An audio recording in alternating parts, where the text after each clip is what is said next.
Are the Giants and Odell Beckham nearing a reunion? Boy Green loves it. I know I don't. And the Celtics are done. We'll break it down, talk all about it. Manchild Show with Boy Green Digital live on a Monday starts right now.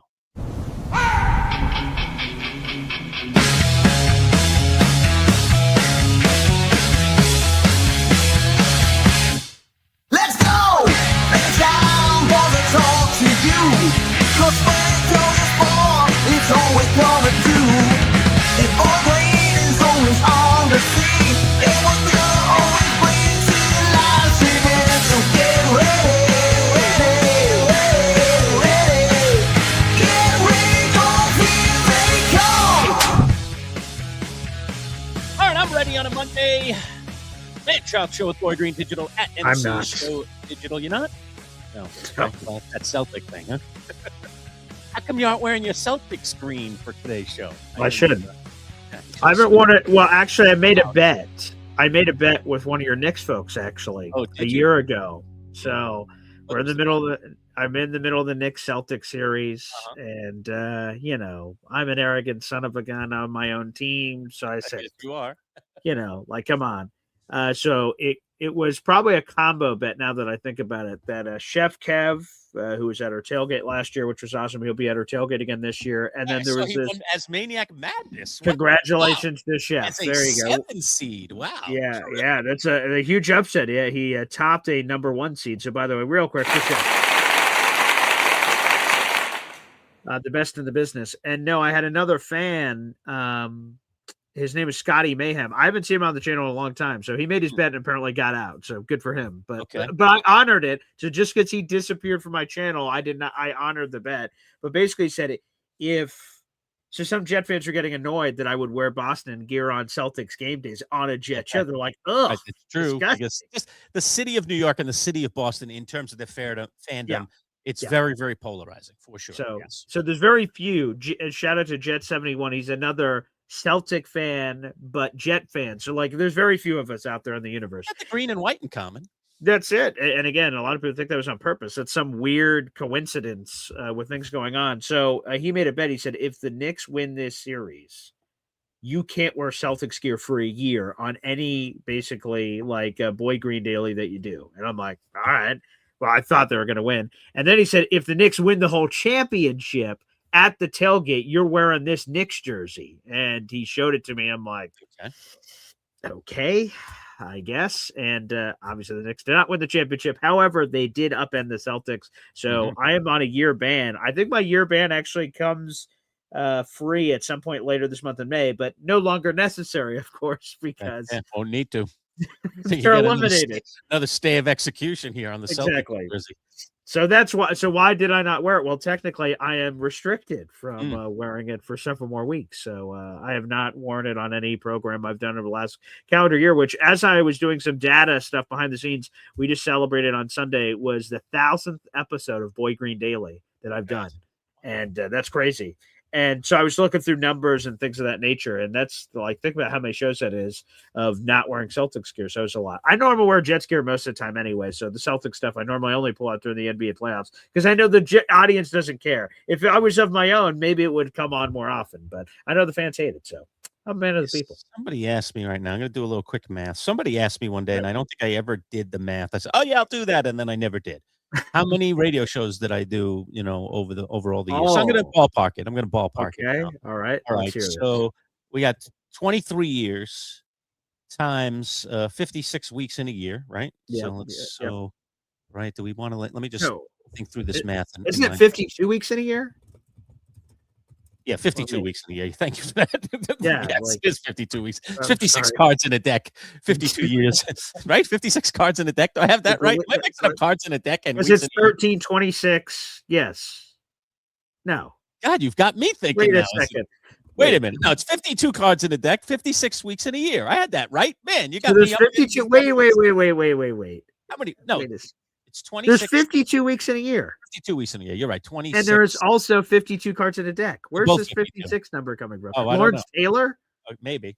I was going to say, what? All right. So 23 years, 56 weeks in a year, so that would 52, make sense to multiply 52, those 2, 52, not all right? 56, And 52, then Lurch. oh, I did 56 again, didn't I? I'm Come sorry. on, Lurch. It's 23 52, man. times 52, sorry. All Okay. right. And then also then let's just say 5 shows a week, right? Yeah.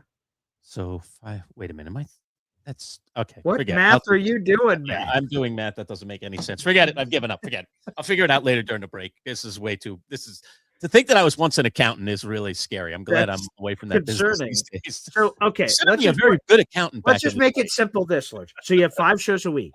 There's Yes. 4 weeks in a month. So 5 times 4 is 20. So you have 20 times 12. What's that? All right, 20 times 12. I Yeah. like that you're doing the math here. That's Okay. 240. Okay. 200 what? 40. Okay. So 240, that's per year. So now times how many years you did it, which was 23 years, you said? And that'll give you your number. All right, let's see if that's 240 times 23. 5,520. There you go. That's apparently, I don't know how many shows you missed, or did Yeah, you do right. extra shows like you did charity shows and stuff? So I don't know. So give or Probably take all a whatever. wash, probably all a wash. Well, that's probably true. So okay. About And how many? 5,500 shows if we've done the That's a math lot of correctly. shows, Let man. me see if I did It's my 23 crazy years. math. I would have done 23 years times 52 weeks equals times 5. Yeah, I think I would have come up with a similar number, 5980. So I don't know. Okay. Yeah, I'm in the ballpark. Okay. Okay. There you go. Reasonable. That's a lot of All right. shows, man. Yeah. How Let me does it see, feel to have done that many 6,000. shows? Oh God, how does it Because to feel? me, when I heard 1,000, and I only knew it because one fan said, "Hey, Paul, you're coming up on 1,000." I'm like, "What are you talking about? How would you know?" I'm not. With all due respect to our podcast people in the universe, I don't like doing Boy Green Daily, Jet Yeah, Stretch episode, right? Yeah, whatever. Yeah, 44. Who cares? who cares? Right. What does that Care matter? how many it is. However, I have playlists on my YouTube channel because I do this show, I do Boy Yeah, Green so Daily. it tallies up that stuff. Right. So it tallies it up. And this fan came across my playlist that said, "Ooh, 993 for Boy Green You're Daily." almost at 1,000. Yeah. Oh, I said, "Oh, I had no idea because I don't look. That's not something I look at. I just check off a box because, like, this show is Manchild Show, this show is Boy Green, so I don't check it off." And then yesterday, because it came across again, I said, "Oh wow, today's 1,000, everybody! Cheers, pop the bubbly, and all that." So, but I heard 1,000, I'm like, damn. 1,000 times I got up in the morning to go do the show. So to hear yours, which obviously is a much larger number, you've been doing it for 23 years, like 5,000 something shows. Good night. It's a lot of shows. It's great. Congrats. Yeah. A lot of them with Bud too. A lot of them with Bud. Oh, that cranky old Most man. of them with Bud, I would imagine. Yeah. That's unbelievable. He was getting cranky at the end. Oh boy, he was getting cranky. He's still kind of cranky. Nah, that's true. It's funny, he's cranky on the air with us.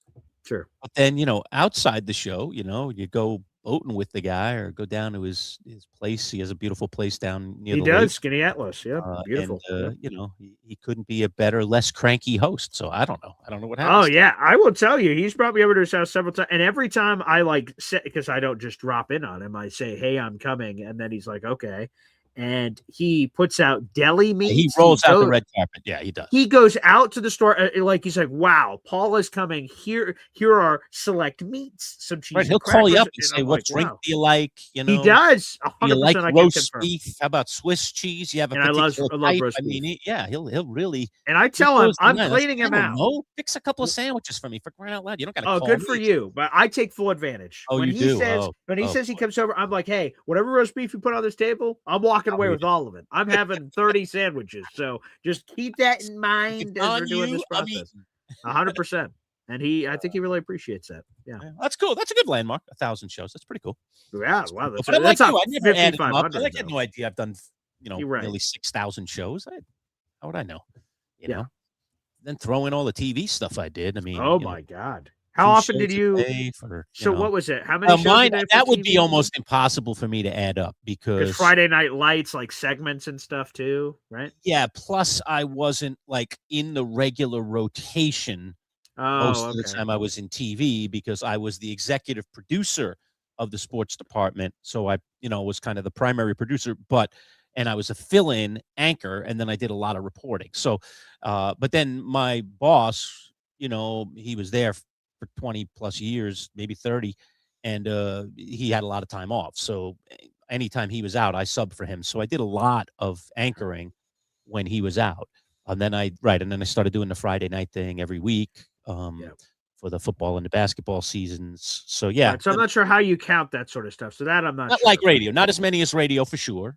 Right. And I did TV for, I guess, I think it was between 5 and 6 years of television before. But that's still part of your ethos, though. It's part of the Definitely, yeah. profile, Yeah. That's kind of how I was birthed, in all honesty. I mean, it was my first. I mean, I did a little bit, one professional, I shouldn't say professional-ish. I got paid for it, so it's a professional. I did one professional radio job before I got the TV job. And it was actually a hockey job. And then I jumped into TV. But I kind of look at the TV job as my first real job, Yeah. So, it was a real job. It was, full-time job, and, it Cool. was a real job.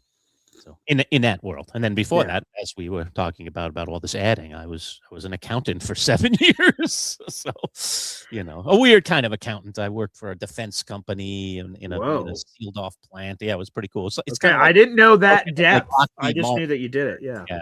Kind of like working at Lockheed Martin here in central New York, for people that are familiar with that. But yeah, it was a defense company. It was originally Sperry Gyroscope, and then it turned into Unisys Corporation. And as often the case with these companies, they just, there's these equity groups, and they just get sold, and then they change their name. Like, you're still doing the same thing, but now you got a different letterhead. You're like, what's happening here? Am I still have a job? Okay, good. Yeah. Yeah, right. Above your pay grade. All you're worried about every time one of those things happen is that you still, I'm sure, because everything is like a bloodletting. Like, okay, now that we own it, let's cut back. Let's make some more money by having less people. 100%. Who did that just happen to? That just happened to someone. Yeah. Oh, PFF, Pro Football Focus. So oh my gosh, our guy. Yep. Who's our adult Wasserman, and I was trying to think of everybody all at once, but yeah, they just sold the business part of it, and they cut and Trevor Sikkema, Dalton Wasserman. I mean, they destroy, and that sucks for the real people that are there. Totally took them all out. So. And we just mentioned the other day when we were on the air about Smoky Bones, right? All the people. Oh my God, yes, right, of course. Bloodletted out. That wasn't a corporate takeover. That was a going out of business deal, I guess. Yeah. We're not going to do this anymore. So anyway, or some semblance of it. Okay, well, enough of the corporate world. Let's get into the sports world here on a Monday, and a lot to get to. Headline of the show today is something that I know you love to talk about, something that I just wish I didn't have to talk about again and again and again, but it is starting to feel like it might be more of a reality. And the reason that it's a reality is because the Giants now have a documented injury, and that is Darius Slayton, who right now on the depth chart is listed as wide receiver 2, alongside Malik Neighbors, assuming Neighbors is back in time to even start the season, which is still in question. But Slayton, who re-signed with the Giants, he has an abdominal issue, and he actually had an operation. So he's already gone under the knife for this abdominal issue.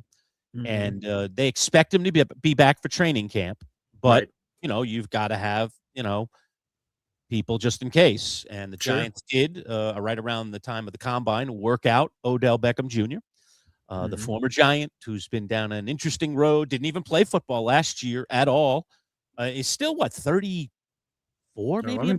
Yeah, I think his age is younger than people think. People think he's like an old man, but I think he'd be 38, 39. Okay, let's take guesses before I Google it. What do you think it is?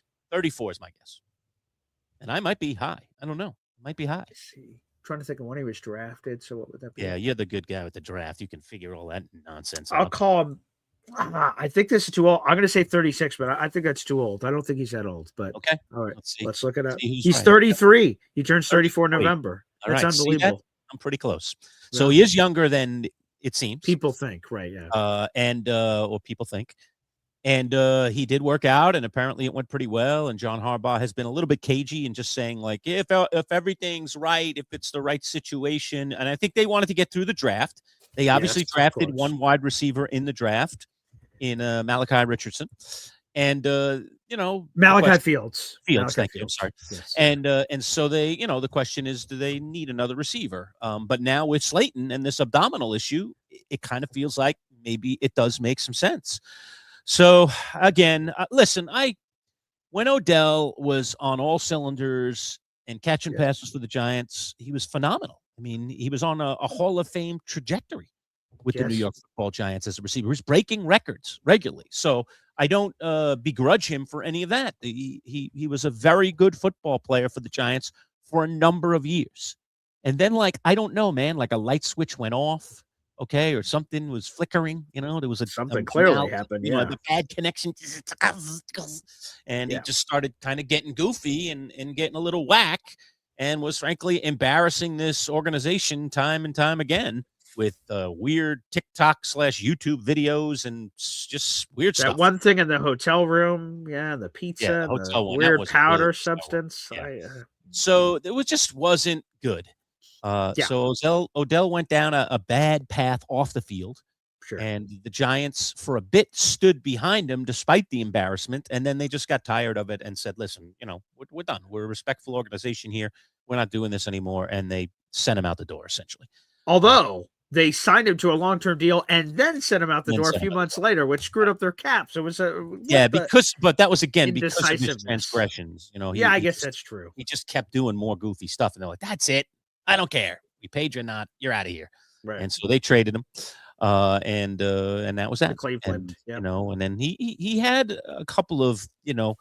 reasonable Yeah. bursts, I'd say, with some other teams. I know he did play for Harbaugh and the Ravens, He did. He and did. He actually had a absolutely did. reasonable season. I mean, certainly not Yeah. back to his Giants standards, but had a reasonable season. Um, and remember, he had the Super Bowl appearance. Who was that Yeah, with? with Was the that with the Rams. Rams? Yeah, it was Yeah, the he ended up Rams. winning a Super Bowl ring. So Yeah. he had a decent season with Cleveland. So the first year he gets traded, decent season, 74 catches, 1,000 yards, 4 touchdowns, which basically was in line with his previous season. Like his first 3 years in the league were nuts. 1,300 yards, 1,400 yards, 1,300 yards, double-digit touchdowns every year, 100-plus catches. Like his first 3 years were like the best 3 years we've ever seen from a receiver. And then he fell off a cliff and got hurt in 2017. 2018, he comes back to some level of respectability, 70 catches, 1,000 yards, 6 touchdowns. He did that with Cleveland, and then it was just a bag of injuries. He never returned to form after that from 2020 on. He did have the pocket in the Super Bowl with the Rams, but yeah, all the numbers, he never reached 1,000 yards again. So he hasn't had 1,000 yards in 2019, which was 7 years ago. So it's been a long time since he was OBJ.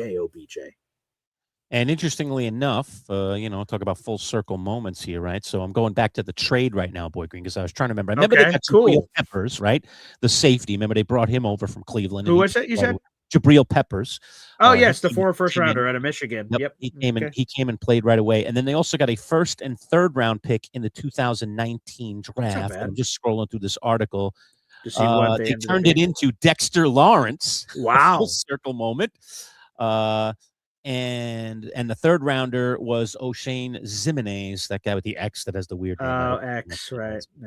Yeah. And blah blah blah. But And Dexter was a really good player for a long time. So okay, or a long time. they All got things they considered, I got guess. some mileage out of Peppers, and then they got Dexter Lawrence. Yeah, Okay? Peppers was fine. Right. So isn't that like a weird, kind of full circle Full, moment? Right? Now the same offseason that Dexter Lawrence leaves, OBJ could be OBJ back. comes That's back. crazy. And I don't know, Wow. can this guy have a rebirth after not playing an entire season? And when I say rebirth, it's not like, okay, let's plug this guy back into wide receiver 1 or wide receiver 2. Well, that's it. I was about to ask you, what are expectations? Because that's it. Like when people say, what is OBJ and the Giants in Act 2? Well, what are your expectations for OBJ? That sets the tone. If your expectations are he's just going to be on the roster, he's wide receiver 6 or 5, and he contributes sometimes. Okay, if your expectations are, hey, Malik Neighbors, he's about to show you how it's done, and here you go, that's another thing. Or just the mentor role, which is beyond the field. Do you want Malik Neighbors taking any notes and quotes from OBJ in preparation and things of that nature? It's expectations, I think, is the question that leads to your commentary you're having here, Lawrence. Right. And that was always the thing with Odell, that it seems like almost every coach that's ever coached him has said, is that he's apparently a really hard worker. And that he's very, very detail oriented in terms of how he prepares as a receiver and the kind of, mental/physical things that he does day in and day out that make him a guy, dare I say, with all this weird off the field stuff, which scares me like there's no tomorrow. It does seem like in camp, on the field, he actually can be a good football mentor. But, football isn't the only thing when you're mentoring people. And, it scares me a little bit to put a guy like Malik Neighbors around him, okay, if there are off the field issues that still linger, even if he's a really good on the field guy in practice. These guys, they play cards together, they room together, they do things together. And if he's a bad influence to Malik Neighbors, well, that would be not worth any of the things that he might teach him on the field if indeed that would be part of his role. But what would be success, you ask? I mean, for me, success would be, could he catch 40 to 50 passes for 500 yards? And that a handful of those catches would be meaningful. That to me would be a really successful season at this stage of Odell Beckham Jr.'s career, which, a lot of teams would take in a wide receiver 3, wide receiver 4 kind of world, So I think that's what he is these days, if he's something. Okay, if he's even worthy of that, I think that would be potentially attainable if his physical is, if he is physically fit to play football again. He's been away for a bit, so and he hasn't done anything big in a while. No, it's been again 7 years since he had 1,000 yards. Now he's had moments in it. Okay, what was numbers the last few years? Sure. Yes, I have it. Yeah, I have it right here. Here are the Odell Beckham Jr. stats. So this is he didn't play last year, so no last year. Yeah, so right. 2023. Yeah, so here you go. So here are all the numbers. Yeah, right. 2024 would be the last year. So yeah, because some people may forget this trip. So in 2024, I'll go to his most recent season in which he played. He played for Miami. Okay, he appeared in 9 games. He had 9 catches for 55 yards. Okay, so he didn't score a touchdown. Yeah, right. That's not full season. Okay, so now we've got 3 years of kind of nothing. Okay. Yeah, exactly. Let's go to 2023. That's where he signed the 1-year deal with Baltimore for really good money. He got like $15 million guaranteed. He had 35 catches, 565 yards, 3 touchdowns. Okay, so that would be like, could he do that or even a little bit better than that? That's what I would say. That would be my line in the sand for him, somewhere in that range. Yeah. Okay. And so John Harbaugh saw that. That's the last time John Harbaugh, watched him play, day in and day out on the football field. And supposedly, and I've been hearing a lot about this through a lot of the writers that cover the Giants, that OBJ and Harbaugh still dialogue quite a bit. They text each other regularly. There's contact. There's genuine. I would have never thought that for Harbaugh. No offense to like interpret, but like right.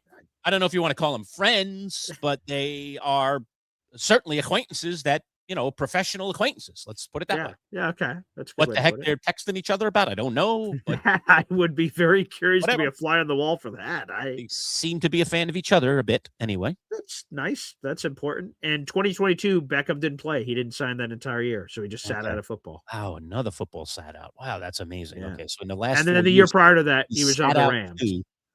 And then what was numbers with the Rams that year? Yeah, so remember, he was on both the Browns and the Rams in 2021. Give me the combined.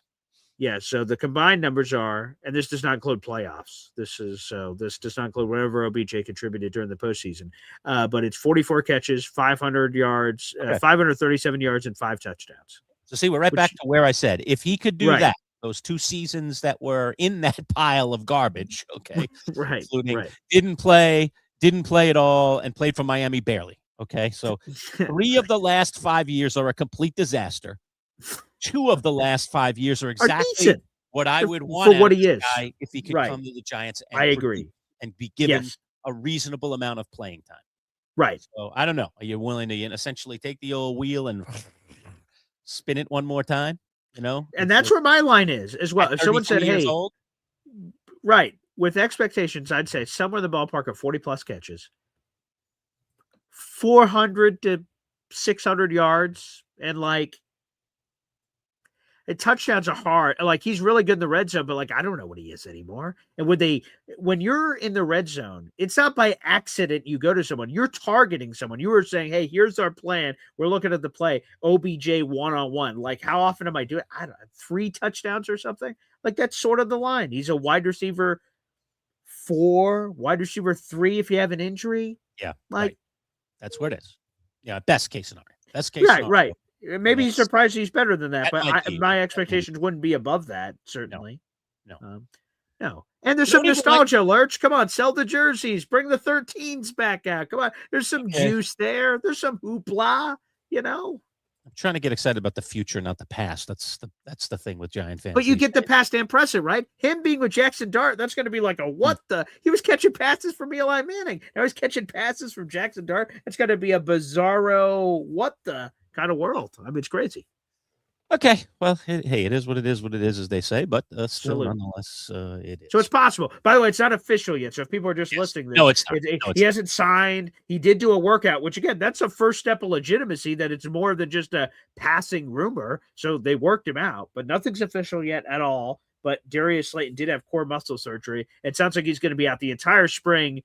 And best case, he's ready for training camp. Yeah, So right, like exactly. that's a lot. So, right, So you wanna have you another need a guy in the mix body, in the meantime, right, and so veteran minimum. Why not? I don't know.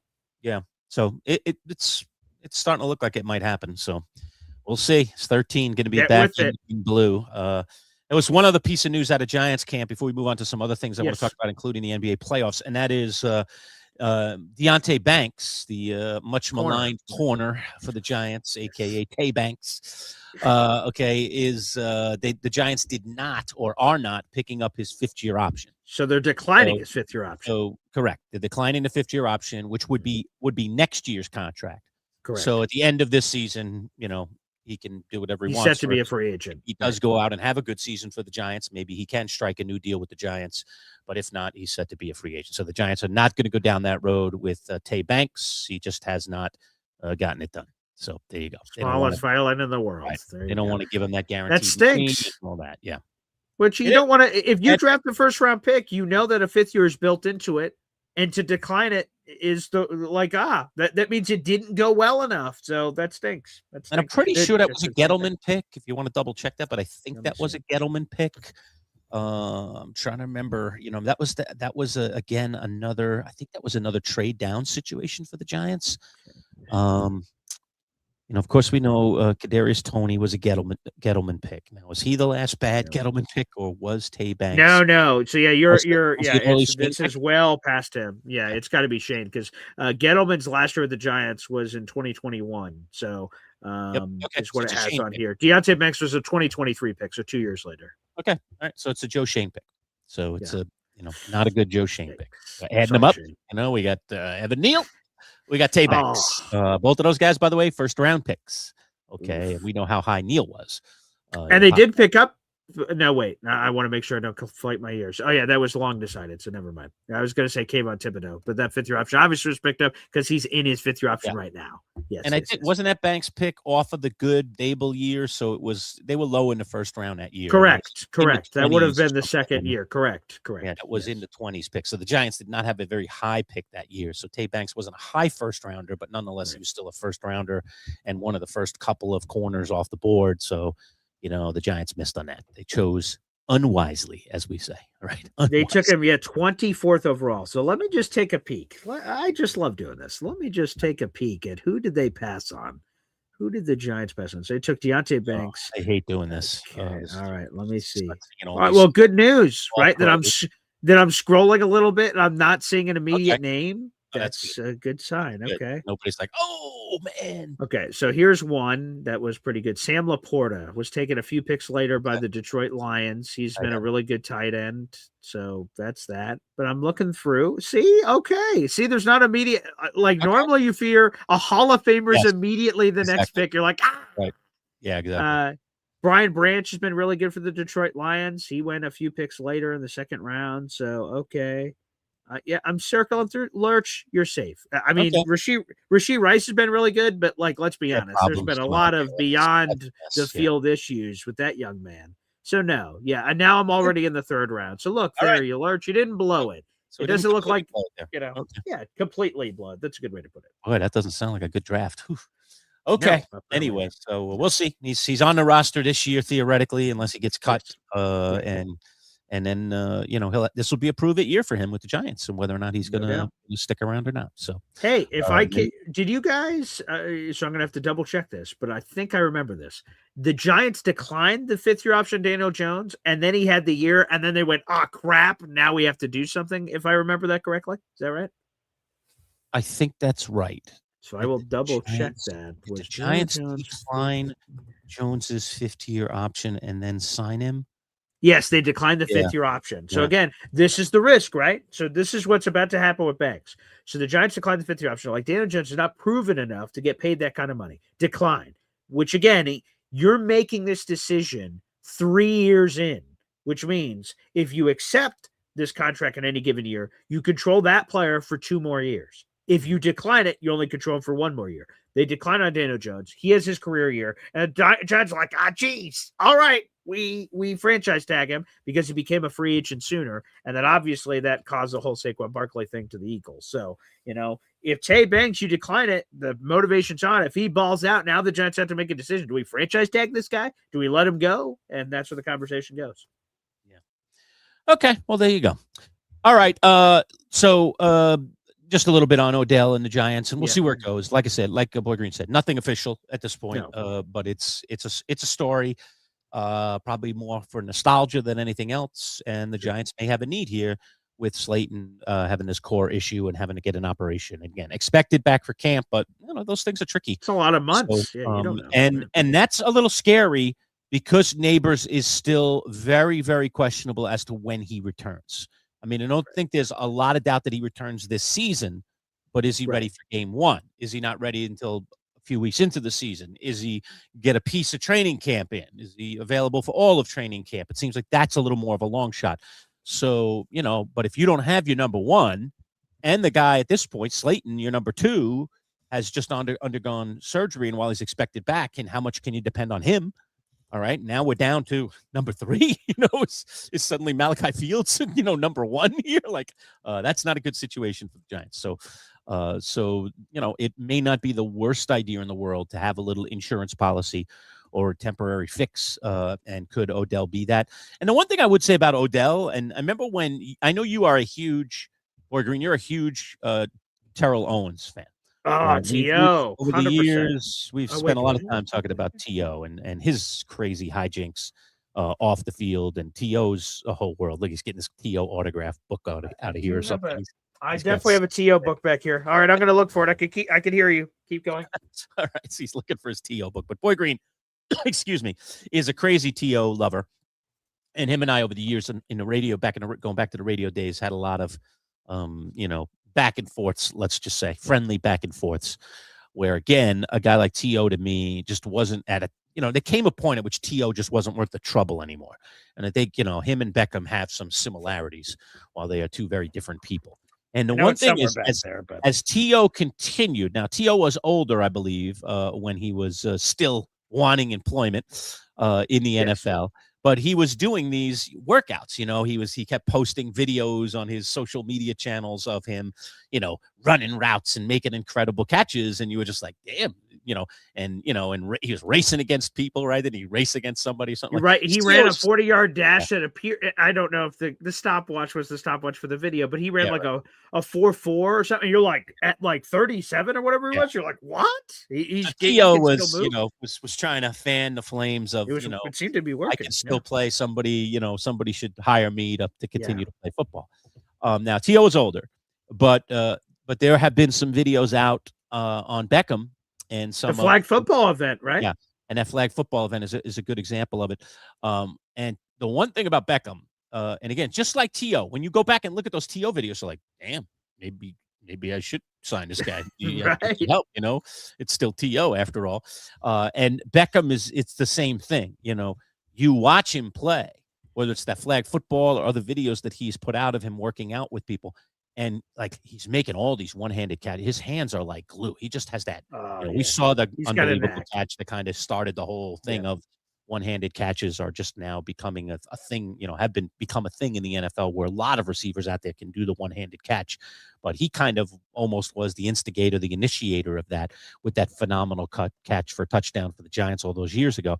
But he works on that all the time. And, they got the jugs machine. He's just like, he's catching him like he's got a baseball glove on his hand. You're like, what the heck? How is he catching a football like that? You or I try that. Forget it. We wouldn't catch one out of 100. Okay. And this guy's he's just got amazing, it's almost like Spider-Man catching the ball there. He's got webs on his hand or something. And so he looks really impressive in these videos. And it reminds me of T.O. when he was doing all those workouts. So, is the guy on video the guy that, will actually in pads in a game look like that? I mean, I don't think there's any arguing that. I don't know that receivers lose their hands, their good hands. Yeah, right. Right. They lose a step, Speed. right? You know, they Yeah, might lose stuff the like that, ability to right. take the pounding that receivers take and the Yeah, right, hits. durability-wise, right. But the hands don't change. And again, for me, if I'm the Giants and Beckham inevitably becomes part of this roster because they feel he's a viable Yeah, source here as a wide receiver, my thought would be to take advantage of that catch radius and those amazing hands down by the goal line. All right. And not do a ton of things with him over the middle, in the breadth of the field, like make him a specialist, where he's just like a tight end down there. He's so good at catching the ball at angles and making, hard catches that, use him in the goal line situation. And so he becomes a touchdown guy for you, which would be awesome. You'd like that. Giants fans would like that. If it sure, worked, it'd be great. right? Yeah. And you kind of spare his body a little bit where you don't have him running routes, all over the field all the time. Mhm. That'd be my thought. Again, if they keep him.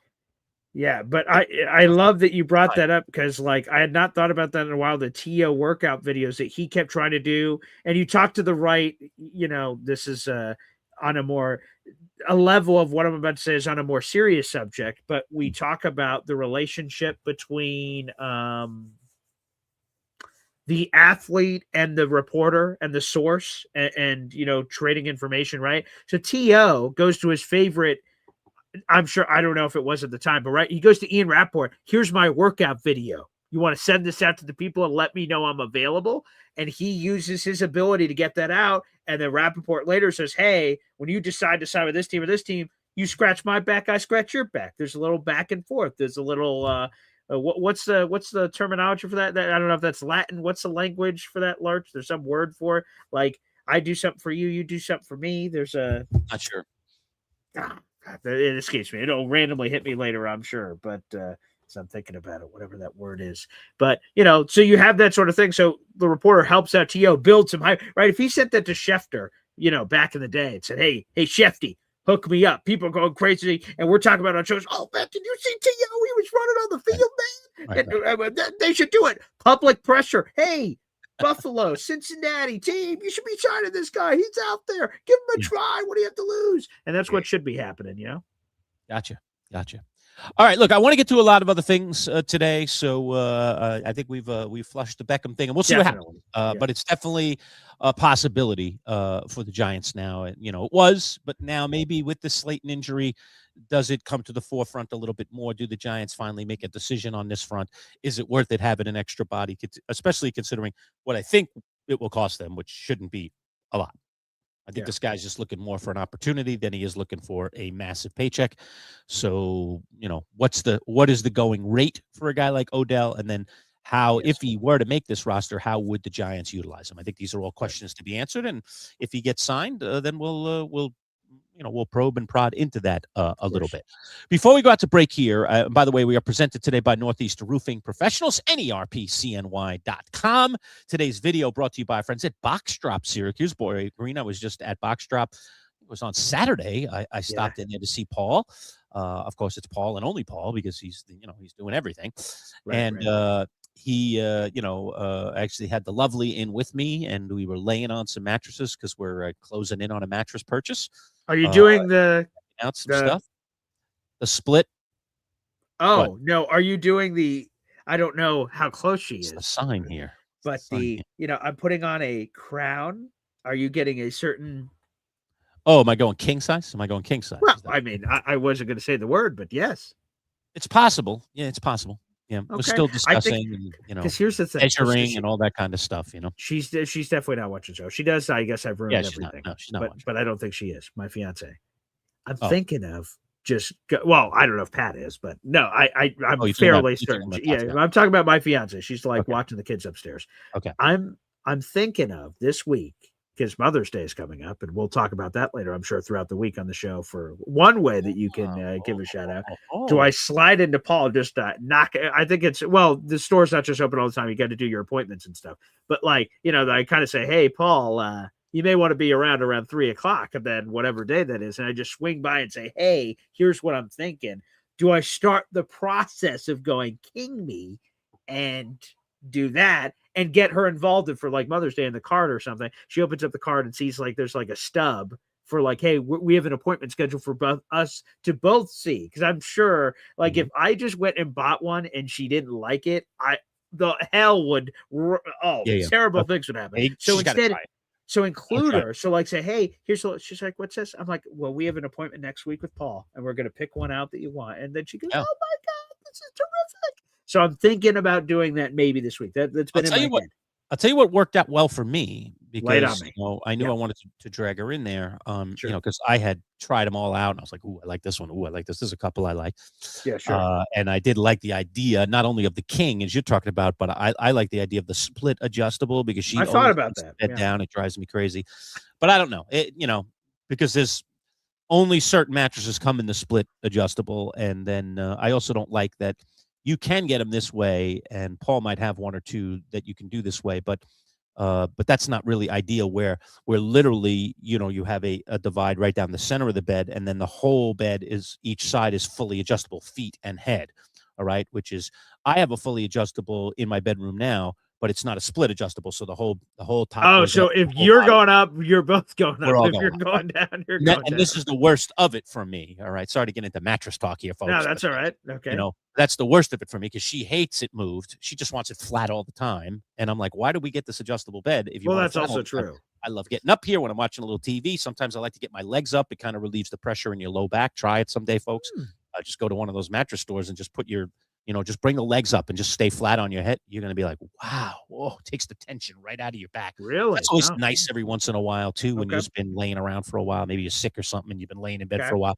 It's just very kind of therapeutic in a way. Okay. Well, I never thought. So I like to play a little bit, from time to time with the adjustable thing. And I only do it when she's not in the bed because she just drives me crazy. Right. So She hates it. So you have no choice, right? And it's just crazy, crazy, crazy. So if I could get the split, you get the split where it's just one side, other side, and now you have full control of your side, and she could always leave hers flat, and I could completely. But then you got that, you got that line down the middle, where there's a little bit of a, I don't want to call it a gap, but it might be a small gap, because it's essentially two mattresses, Oh yeah, I guess I didn't think about it it's like like that. taking Okay. two things and putting them together. It's like putting two twins together in a weird way. But you can get these ones that are split, but then it's just the top end of the mattress. The bottom does adjust, but if you just adjusted one side, it's kind of like weird, like just the corner of it comes up. So that's not, you want it to come straight up. Yeah, So right. so he was showing me that too. I was like, that kind of defeats the purpose. If you want adjustability, you want feet all the way up, head all the way up, and just adjust Not it. like a hat, somewhere half in It's like between. a hack. It's like kind of like a hack.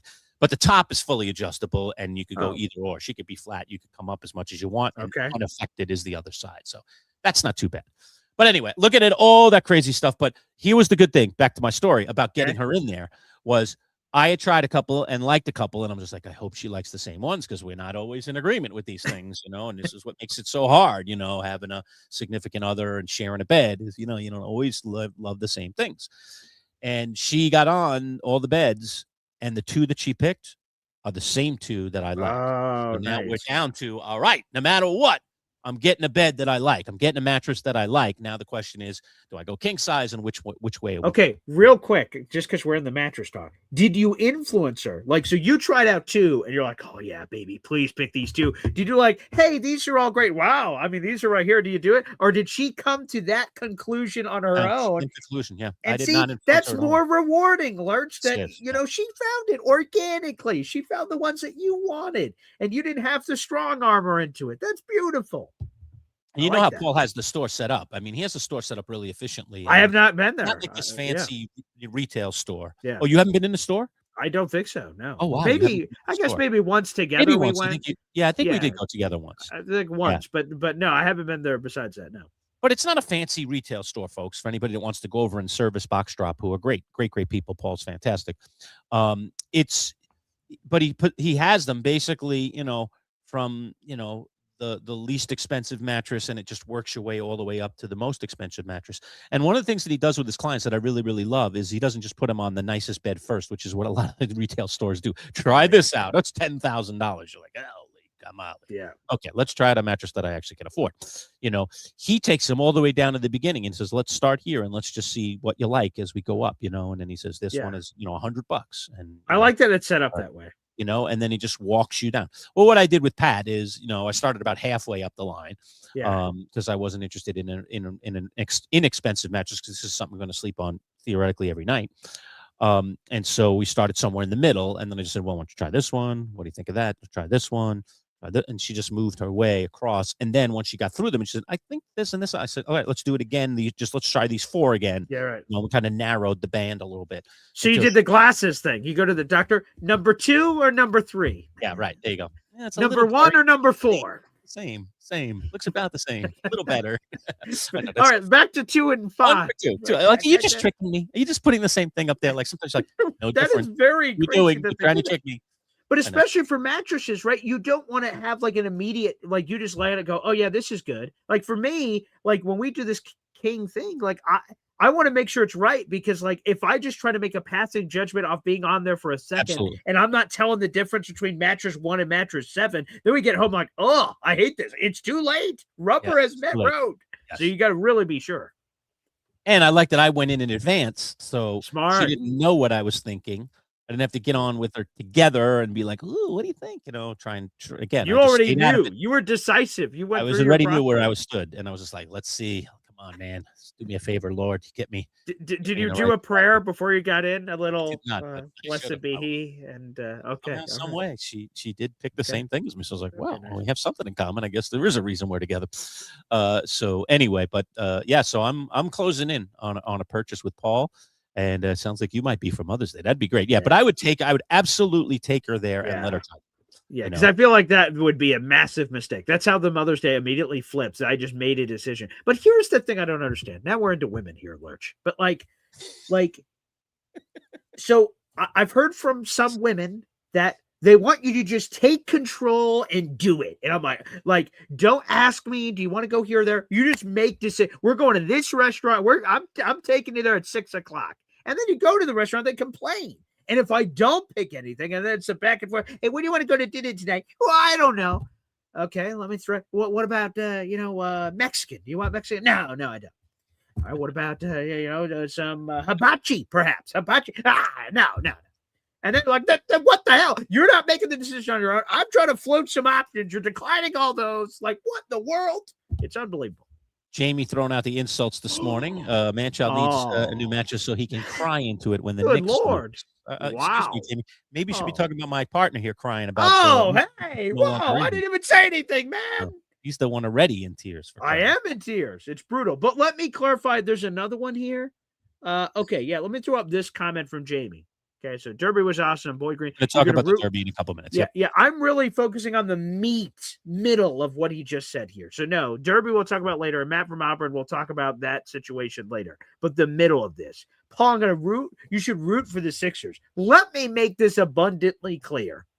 I am a Knicks guy now. Yeah. Go New York, go New York, go. Screw the Sixers. Hell no. This garbage that you get beat by a team, so now you like get adopted by that team, and you want that team to win the championship, and does, at least we lost to the champs. Hell no. Screw the 76ers and screw their chicken crap thing they're trying to do. Did you see the chicken thing they're trying to do? We'll get into that. Unbelievable. I'll leave it for apparently a later part of the show, but disgraceful. Disgraceful. Disgusting. Despicable.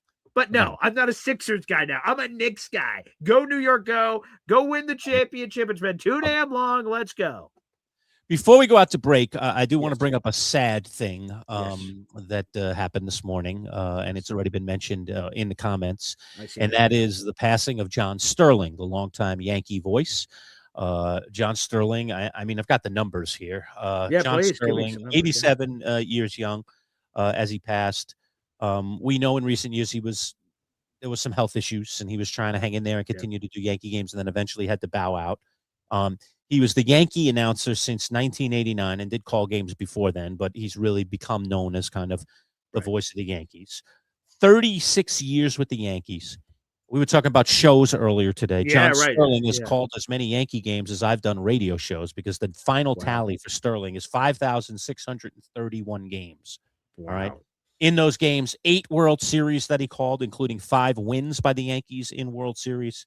And he called, this is an interesting one, but it would make sense with all the years, every single Derek Jeter and every single Mariano Rivera game. Oh, that makes sense to cover their careers. Wow, that's cool though. He didn't miss a single Jeter or Rivera game in all of the years calling. Wow. So very sad day for Yankee fans. John Sterling, can't say I knew him really well, but I can say a couple of quick things about him. Please. Number one, everything that I've heard from my colleagues in the broadcasting business, some of whom are local, always receptive to coming on air and doing interviews with people. One of my good buddies from Central New York radio, Mike Lindsley, who is a big diehard Oh, Yankee fan, yes, definitely. interviewed Sterling several times on his radio cool. show and inevitably, I think, on his podcast as well. So Sterling was always very, very accommodating. I did hear a lot of his interviews over the years. He was always, it was just nice and fun and, like he really seemed like a good guy. I'm not a Yankee fan, so I'm not going to pretend that I'm like the goo goo gaga John Sterling guy. That would be disingenuous in all honesty.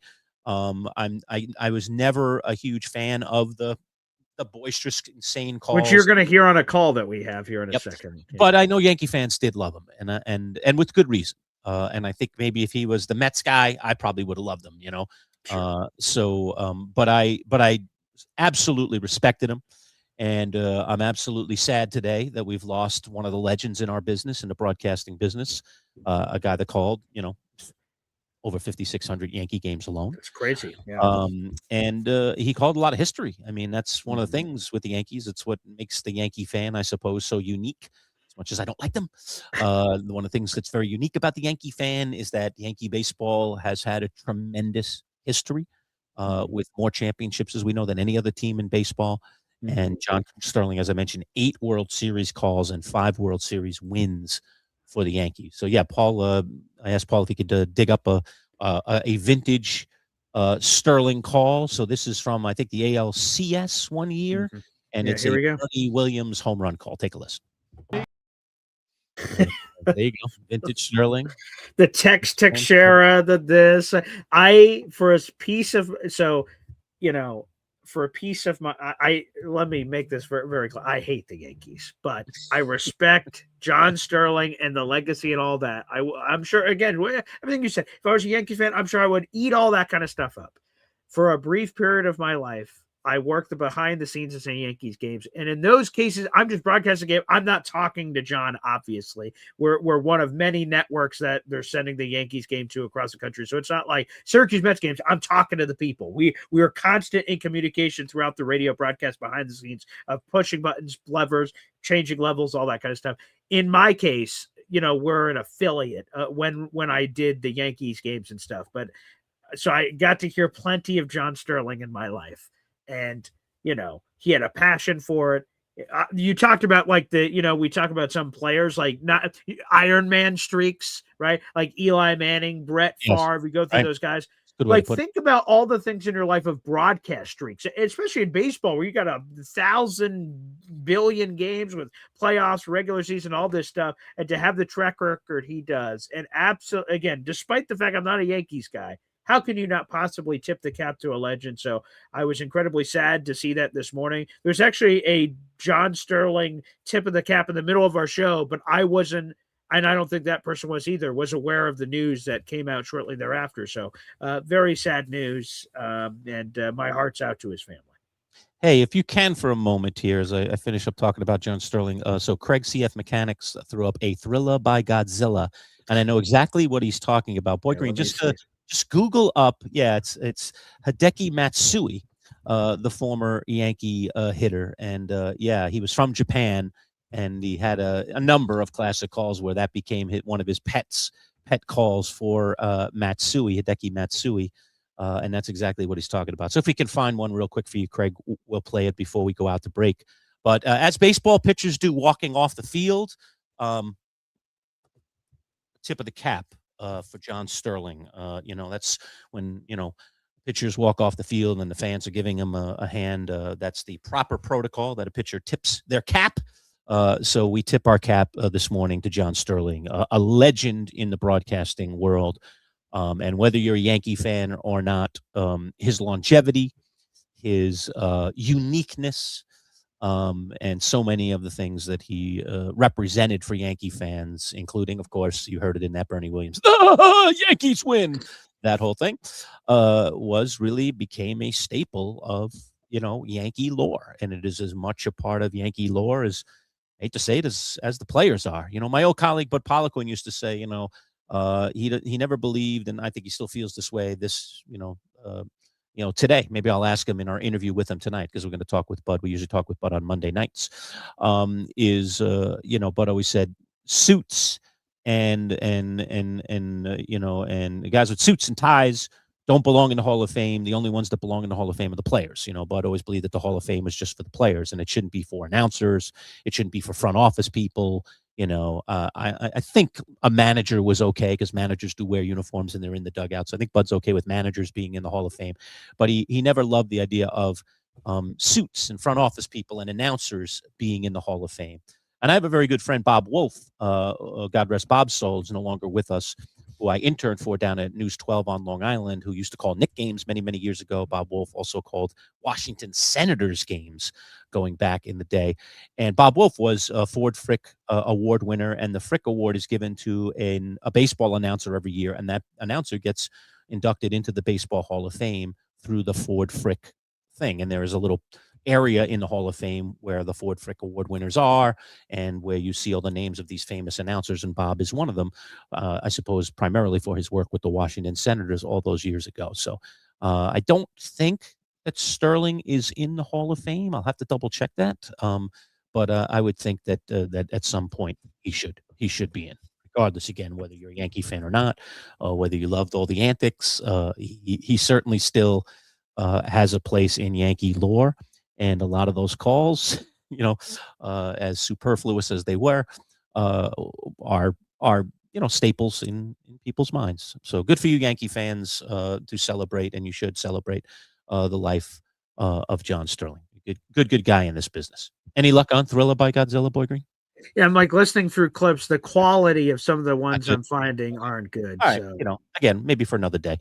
But I did just want to at least have a small homage to John Sterling, who we just heard about this morning. All right, with that, very appropriate that we take a break here, and we'll come back. NBA playoffs on tap when we return. Right back, more of the Manchild Show with Boy Green Digital right after this. Considering that we sleep nearly 1/3 of our lives, buying the right mattress is essential. At Box Drop Syracuse Mattress and Sofa Outlet, you'll get a unique experience, one that saves you 30 to 70% off retail prices on top-of-the-line mattresses like Sapphire Sleep. At Box Drop, you'll schedule a mattress fitting appointment and get one-on-one service directly with Paul, the owner. No middleman. Family-owned, huge savings, no-pressure sales designed to save you time and money. And now Box Drop Syracuse has sectional sofas and love seats as well, with prices designed to fit your budget. Box Drop Syracuse Mattress and Sofas. Set up your appointment today at boxdropsyracuse.com. Finding the right local roofing company can be tricky. You don't want to hire the wrong roofers, or you could end up spending a fortune on repairs. The pros at Northeast Roofing Professionals can ensure your home is protected by a strong and sturdy roof. Locally owned and operated, over 30 years experience, free estimates, and competitively priced. Don't settle for an inexperienced roofing contractor. Turn to Northeast Roofing Professionals. Discounts for military and first responders. Reach out and let them put a sturdy roof over your head. NERPCNY.com. NERPCNY.com. All right, we're back. Manchild Show with Boy Green Digital at MC Show Digital. Welcome aboard, everybody. Thanks for those that are joining in late. You can always, again, go back and watch the entire show. As soon as we're done with the live show, it immediately posts on our YouTube channel. On demand. YouTube.com/@MC Show Digital. If you're not already a subscriber, we're at 888 subscribers out of this morning. I mean, that's kind of a wild number, 888. I kind of dig it. That's true. It's not quite 666, but it's 888. But better we're looking to get to 1000. That's the day, number we're shooting for right now, and we're a little over 110 subscribers away. Please, if you're not a subscriber, it's absolutely free. We'd really appreciate you becoming a subscriber. And if you are a subscriber, memberships are available. And that leads me to our raffle. You see the scrolling ticker down there. We are in raffle month number 2, where you can get raffle tickets each month for our cool prizes. And we've got some awesome prizes this month. A double Jim Boeheim dose of posteritis here for our wonderful, wonderful raffle. And Boy Green, now we've got the 2 videos here. Yes, I'm going to in the play 'em. right order. So which one is the? Okay, that one's the first. They one. are in the order that they're supposed to be. All right, now, I think I can fire it here. I'll do it. All right. So Okay. here are the 2 posters, the 2 Jim Boeheim posters that we're giving away. There's one other item I'll show you in a second. Let's take a look at the 2 posters we're giving away. All right, and this is the first Jim Boeheim life-size poster.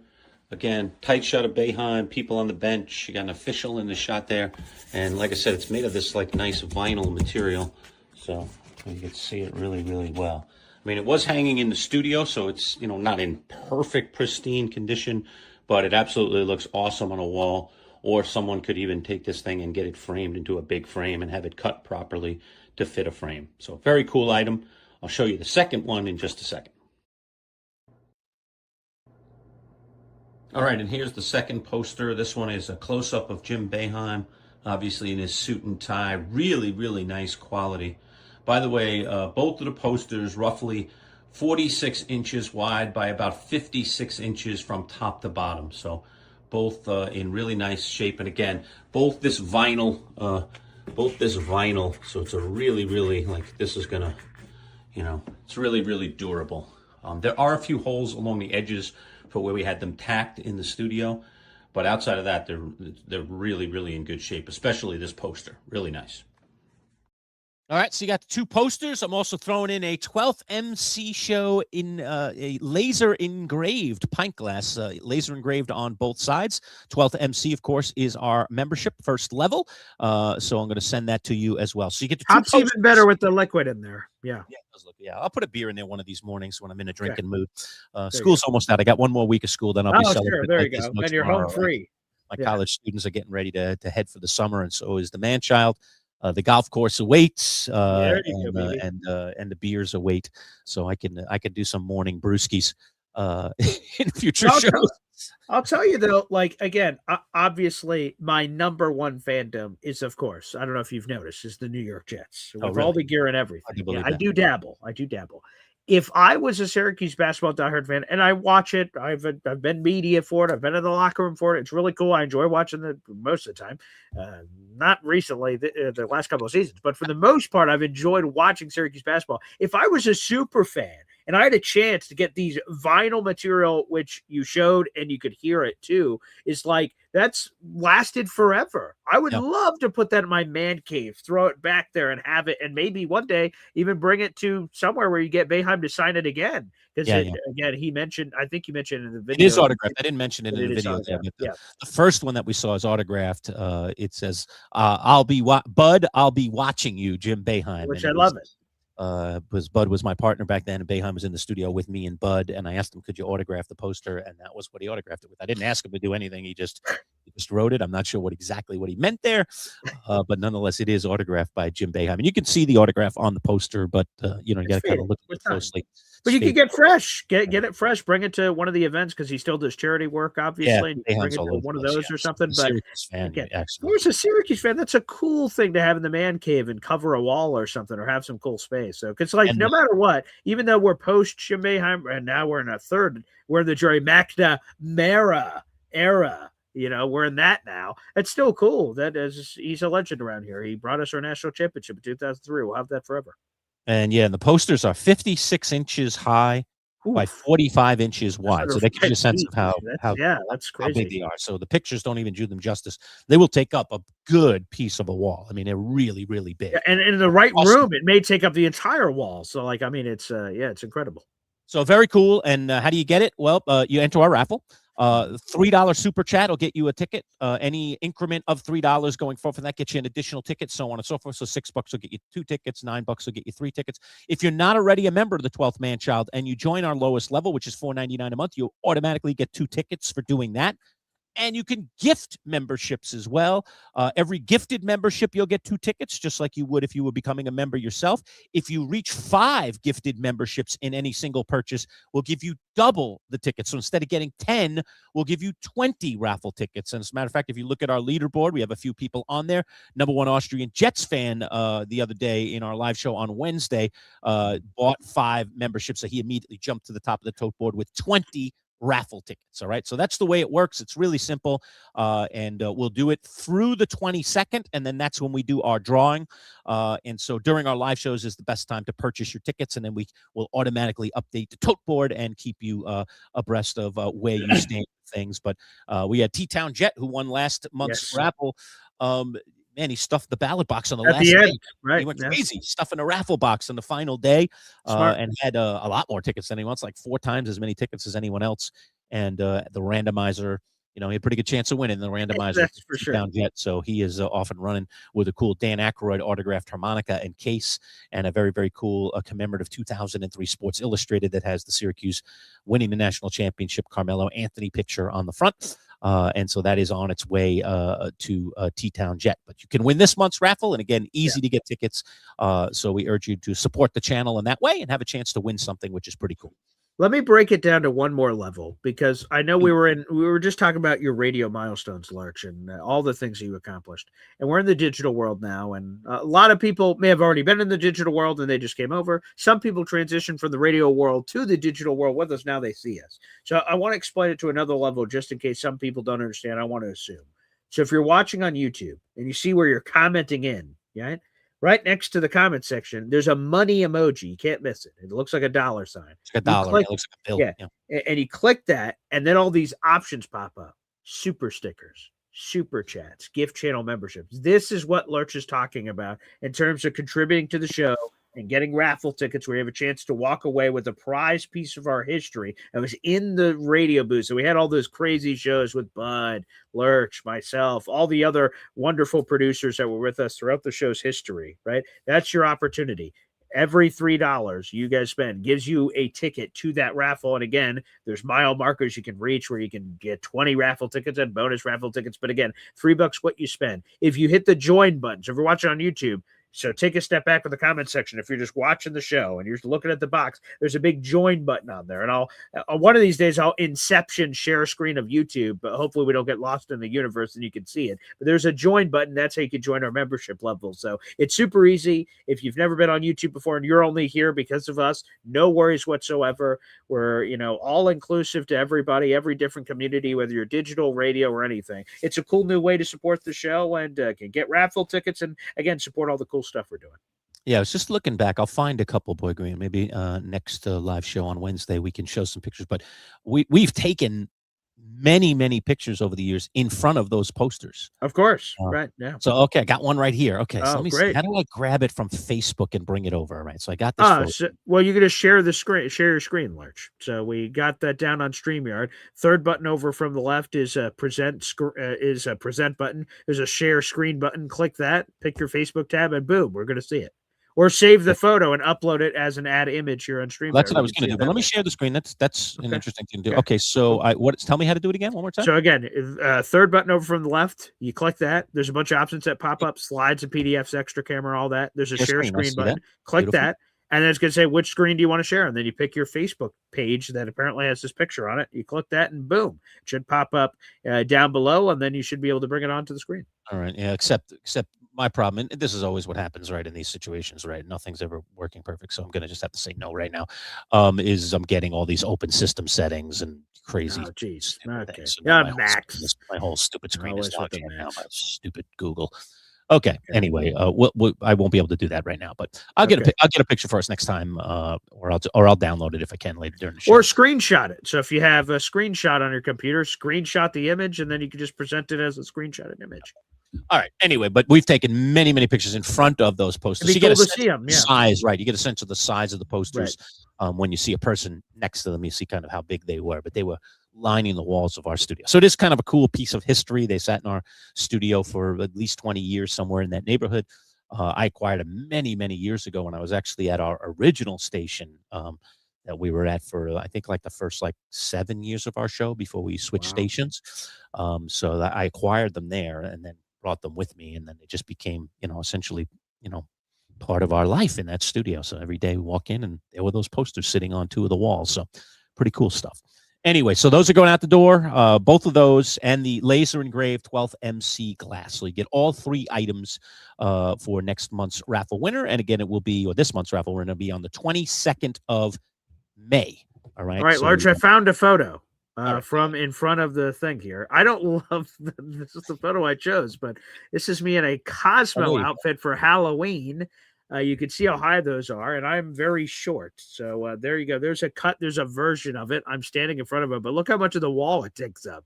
Yeah. So that is a massive, and yes, that is me as a Cosmo from the Fairly Odd Parents with a dyed green hair, a crown, and yes, those are wings behind me in a suit.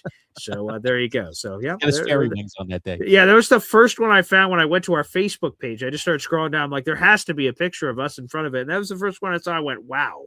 Okay, well, that's it. So there you go. Here's another one where I'm looking at the camera. Lurch took this photo, so I'm going to give proper photo credit here that Manchild is the one. So here's another photo I can throw up here on the screen as we're operating multiple tabs here. Here we go.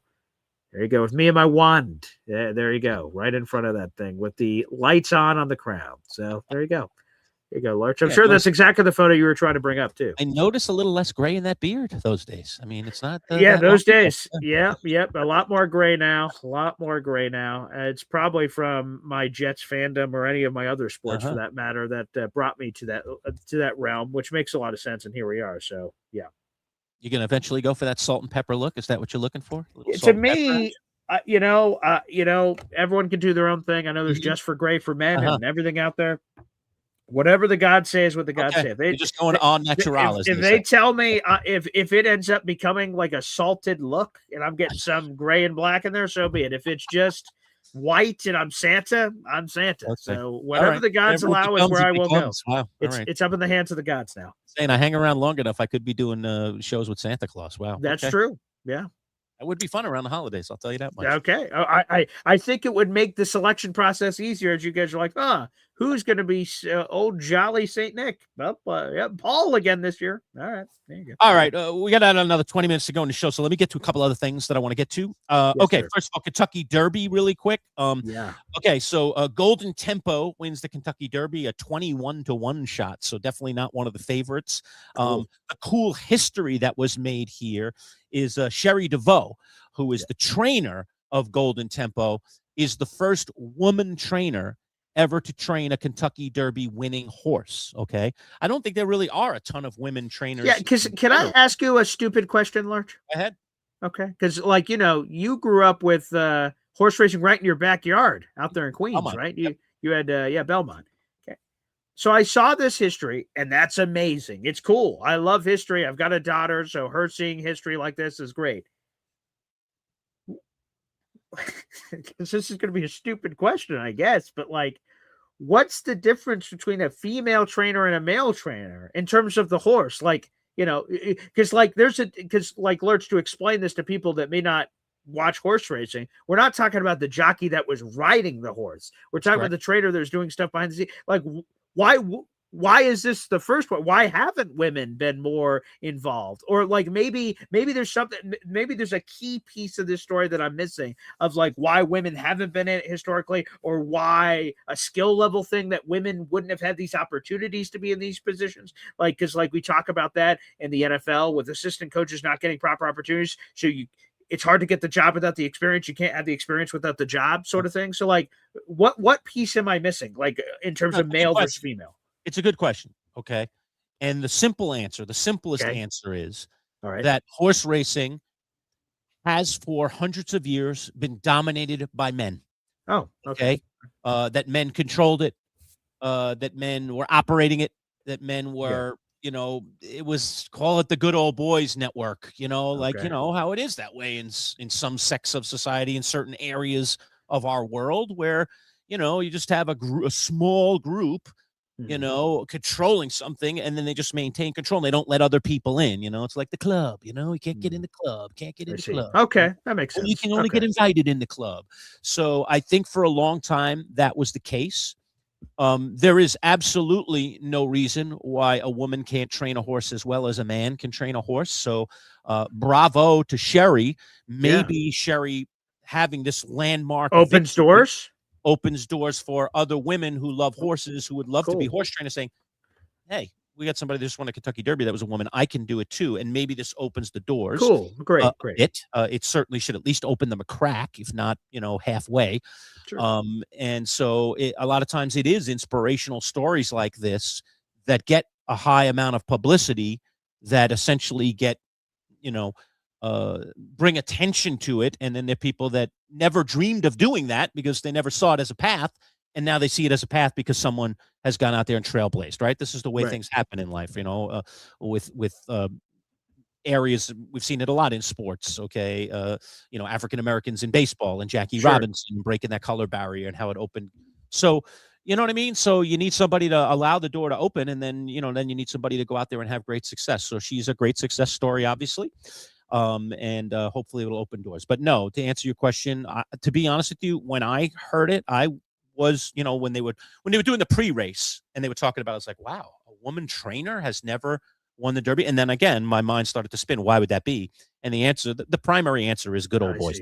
That's really that's really the primary answer. Well, good for her then. Like, I'm not trying to denigrate the story at all. I just, like, my own mind, I was like, wow, like, is there something I'm missing on male Absolutely versus not. female? Like, why wouldn't they? Like, so great, good. Let's hope she's the first one, not the last one. Like, let's hope that's a new thing. Great, phenomenal. I think it's cool, and shouldn't just the best trainers be doing it, and not whether they're male, female, or whatever, and so no, I think hopefully it will be good. And there are, and you mentioned jockeys earlier. There are some tremendous female jockeys that have done amazing things in horse racing as well. But again, there aren't that many of them. They're kind of few and far between. The why, I don't know. I guess you'd have to, there'd have to be some kind of, vetting here to better understand that. Obviously, jockeying is different because of the physical skills and the physical rules. Yeah, but again, right. I don't see a world for riding a horse in that fashion that would be detrimental to have a woman on the horse versus a man. Right. I mean, we're not talking about weightlifting, where you right. And the one who lifts the most weight. I mean, men just physically, have some traits we were given. Are built that way. But yeah, obviously there's some women that supersede that, right? Like there's small guys and big women. Of course, that can, no doubt. So yeah, people can break through these barriers. So Sherry's a pioneer, and I think it's awesome. Good for her. It was really fascinating. Gosh, her name's escaping me right now, and I'm so embarrassed that I don't know her name. But there's a woman who's been involved. Yesterday was her last broadcast on NBC, and she's that woman. Her name's going to come to me in a minute. She's the woman who, at the end of the race, interviews the winning jockey. All right, and she pulls right up. So maybe you can look it up real quick. She retired. Yesterday was her last Derby.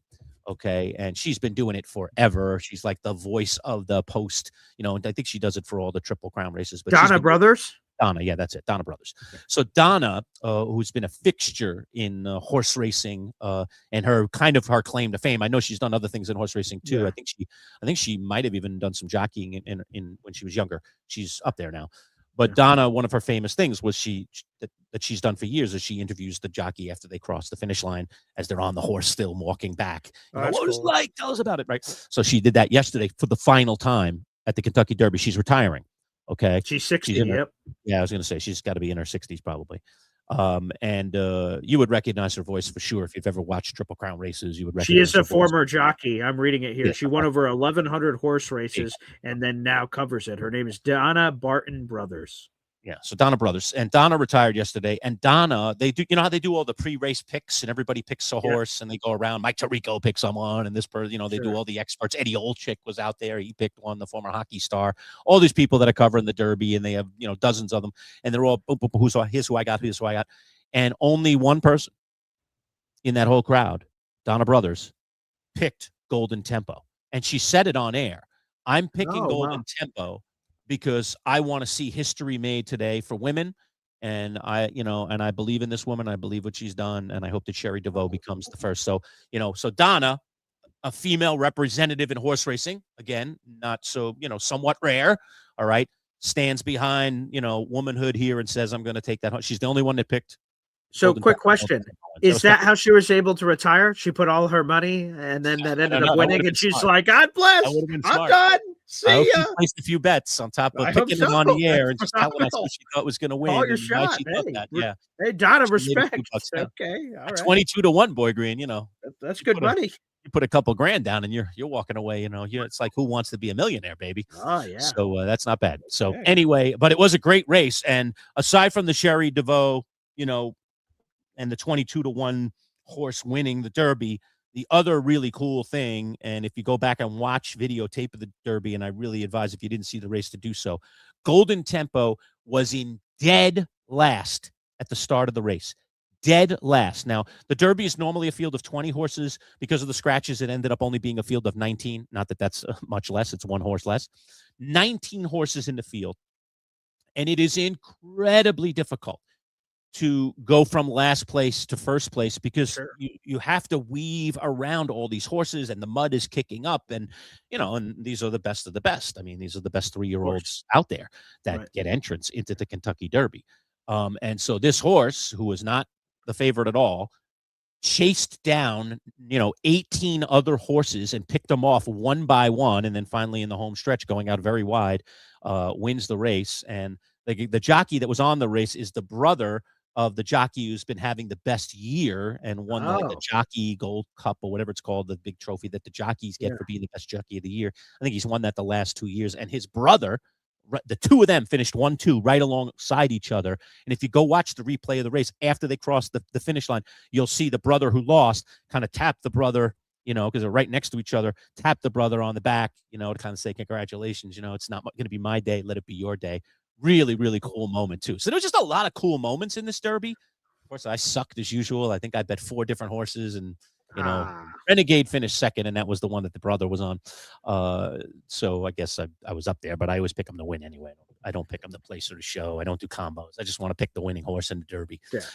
And Renegade was among the favorites, so I wasn't going to win a lot of money anyway. But, boy, 22-1, that's not bad. Put a couple bucks down on that. It's a nice pay. By the way, speaking of Renegade, just a last NFL draft story here is, I know that's the Steelers' song of choice, but did they have 1,000 draft picks in the draft? I mean, every time the Steelers are on Renegade, I'm like, again? And oh my God, the over/under on how many times Renegade was played at the draft. Good Lord, have mercy. I mean, salute. It was yeah. So there you have it. Anyway, so that's that. Kentucky Derby, exciting. If you didn't see the race, by all means, please go check it out. All right. And that's just an awesome, it's always an awesome event. I am yet to go to the Derby in person. It's on my bucket list right now. Masters and the Derby are at the very top. So I'll have to squeeze one of those in one of these days and get to a Kentucky Derby. It's a real spectacle. One other final thing on the Derby here. I don't know if you saw Jackson Dart. The Giants quarterback was at the Derby along with a lot of other celebrities. And let me throw up the picture here of Jackson and his lovely lady right there. So look at Jackson Dart, huh? Jackson, that's quite a look. And pinstripe white suit. You can't even see he's got a ribbon on that fedora-like hat. I don't know if that's considered a fedora, what style of hat, but it's almost fedora-like. Yeah. And he's got a navy blue ribbon that goes around the base of that hat that you can't see well in that picture. But it was sharp. Very sharp. That's her hat? That's not like part of his ensemble? Yeah, her hat is dangling there on the side. Yeah. Oh, okay. Some of the women's hats, they kind of dangle like that. Okay. A little mint julep action maybe off camera. Okay. All right. And what's her name again? So we can get her name. That's his girlfriend, Marissa Ayers. Beautiful. Right? That's next to him. And so, Dart with the pinstripe suit, the black button-down shirt, the white hat. Ayers with the blue dress. Quite a look. White and black fascinator, they call that Boy Green. That had a fascinator. Wow. All right. So you see all kinds of wild hats at the Derby. Hats are a big thing. And Ayers, who I guess is big on social media, not a surprise, posted also a video, if you want to go check it out on TikTok, of her and Jackson Dart in complimentary pink outfits on Derby Day. So I guess they decided to go with the whites here, but maybe they were considering the pinks later or something. The pinks are pretty cool too. And Dart comes out and does a little spin around, and she's wearing a beautiful pink dress. So if you want to go check that out on TikTok as well. But apparently 2 outfits out there for Kentucky Derby Day. But this was the one that I saw him in while I was very striking. Yeah, this is very nice. And by the way, let's give a shout out to the 1977 T-Man with the $2 Euro super chat. Manchild Boy Green are numero uno. That's a language I can understand. Yes. T-Man. Which, T-Man. by the way, for those who don't know the conversion rates, that's $3 American. So there you go. Okay, All right, we'll give him, I like the a chime creativity. here.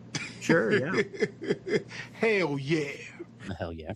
beautiful. Hell yeah for a super chat. Appreciate Okay, that. that's All right. terrific. Thank you. We'll get him in there. He's $1 short of getting a raffle ticket, but I'll put him in for a raffle. It's not, Lurch. This is $2 euro. It translates to over $3 American. Oh, it's euro. Oh, I didn't even Yeah, realize. you can see it Euro there on the sign front. Yes, I see it. Yes. T-Man going euro. Oh, I love So it. it Okay. does actually All right. surpass $3. So Oh, I that love it. is All a right. The raffle ticket. 1977 T-Man, and I would have put him in the raffle anyway, but he's in.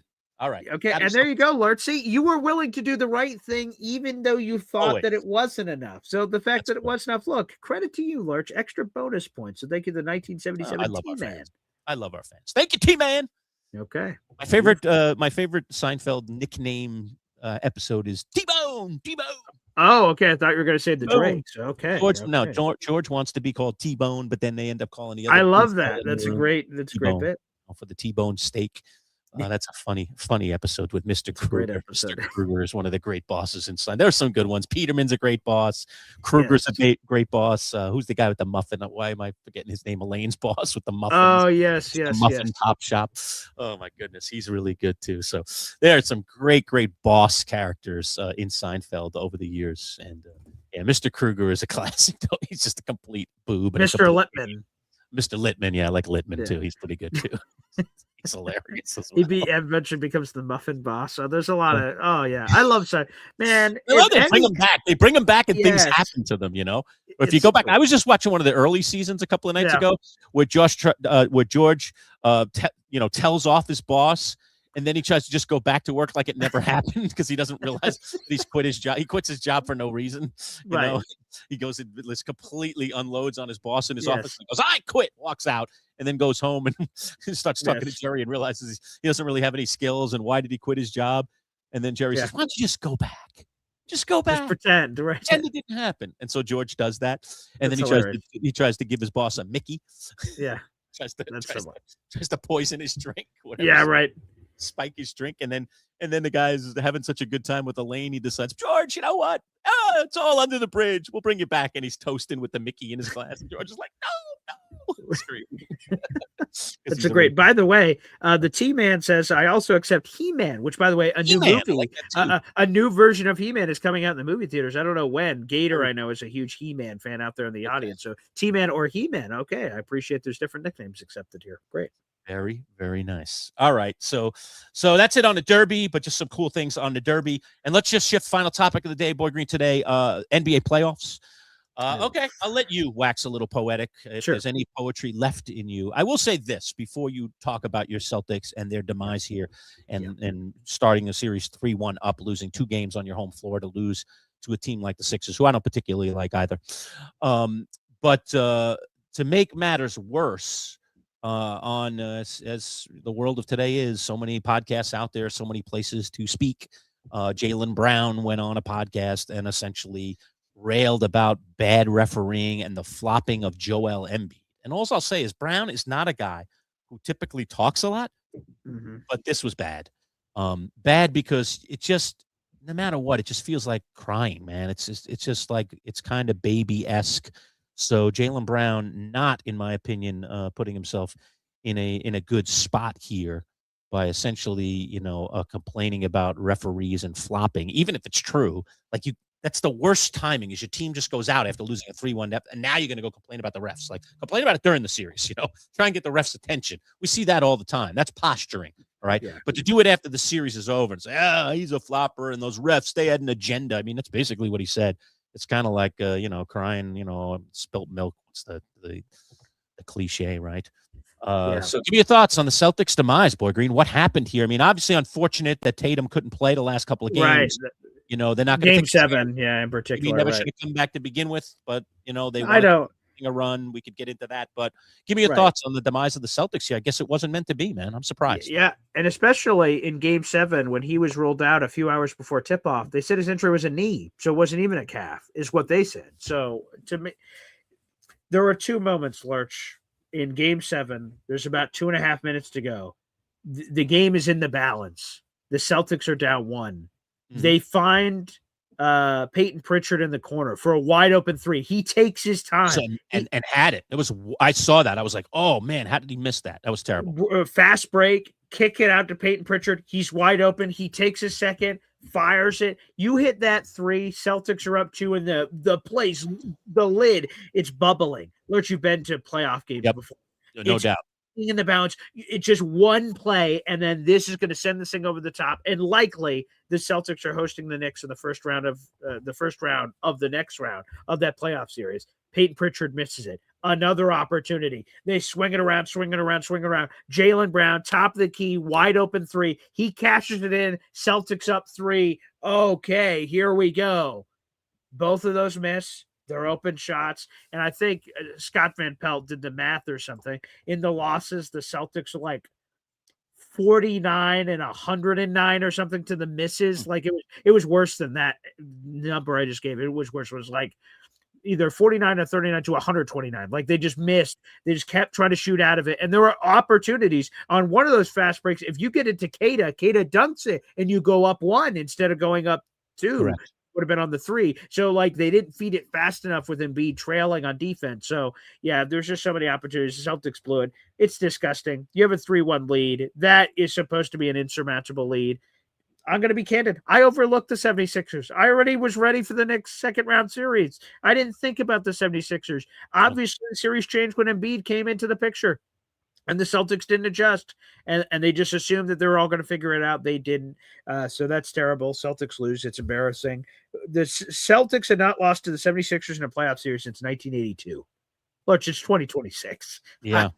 My entire life and predating my life, the Celtics had dominated the 76ers in the playoffs. So it's incredibly disappointing. It's unfortunate. And speaking of a 3-1 blown lead, Lurch, Orlando had Detroit, the number 1 seed. They had them on the ropes, 3-1 lead, and they blow it. I just saw this morning Orlando fired their head coach. Yep. And to be that close to like, that's as great of an upset as you could get. An 8 beating a 1, and they had Detroit against eruption for Detroit to fight all the way back. Credit to, we talk about this all the time. Did you blow it or did the other team seize it? Maybe it's a little bit of both, but for Detroit to come back like that, keep their playoff hopes alive in that very unique way is interesting. So yeah, Orlando blows it. They blow the 3-1. I love all the game 7s. I mean, that's drama. Come on. You want three game 7s, 3. And the Celtics 76ers one came all the way down to the end. The 76ers only really pulled away. Like when you saw about 90 seconds left, you're like, wow. Score is not indicative. It's not. Yeah, right. No, not indicative. I don't even remember what the final score was. What was it here on Saturday night? So let me see. Oh, you won by like 7 or something like that. It's not. Yeah, they ended up winning by 9. It was not like if you see that box score after, you're like, oh wow, 76ers took care of business. No. 2 minutes left. It was a 1-point game, and then the Celtics kept chucking up threes, and they should have just taken the opportunity in the paint. And then it grows larger than it was. Yeah, the game was in the balance. That's what you want in game 7. So, yeah. And then Cleveland escapes the bullet dodge of Cleveland. Now, not as dramatic as a 1-8 or a 2-7 or anything, but yeah, they survived the other one. So, man, some great drama. I mean, NBA loves game 7s. They get game 7s. And now, Lurch, I say this to you. I know the Pistons ended up surviving, but they're fugazi. They're fake. Throw them on the other side. This is your best chance. You're, with all due respect to the 76ers, the Celtics gave a much bigger challenge to the Knicks in the next round, if that's who they faced. And the 76ers did win this first round. We'll see what happens. But, like, if you can at least make it to the finals, which was what the line is after firing Thibodeau, you have to make it further than you did the previous year. Eastern Conference Finals is not enough. The Knicks have the shot to get to the finals, and then you get to the finals. Who knows what's going to happen? Let's play it out and see what team survives. A lot of people assume it's going to be Thunder. Maybe it's Spurs. I don't know what's going to happen, but get to the finals and let's see what happens. That's progress. So last year, you have the best chance to win a championship in 73, Large. Yeah, I mean, I would love for it to be the Spurs instead of the Thunder if indeed the Knicks were to get there, just because I know they just looked better against the Spurs. And, still Wembanyama, how do you defend that? I don't know. That's tough. Yeah. But they have Robinson, who really defends everyone well.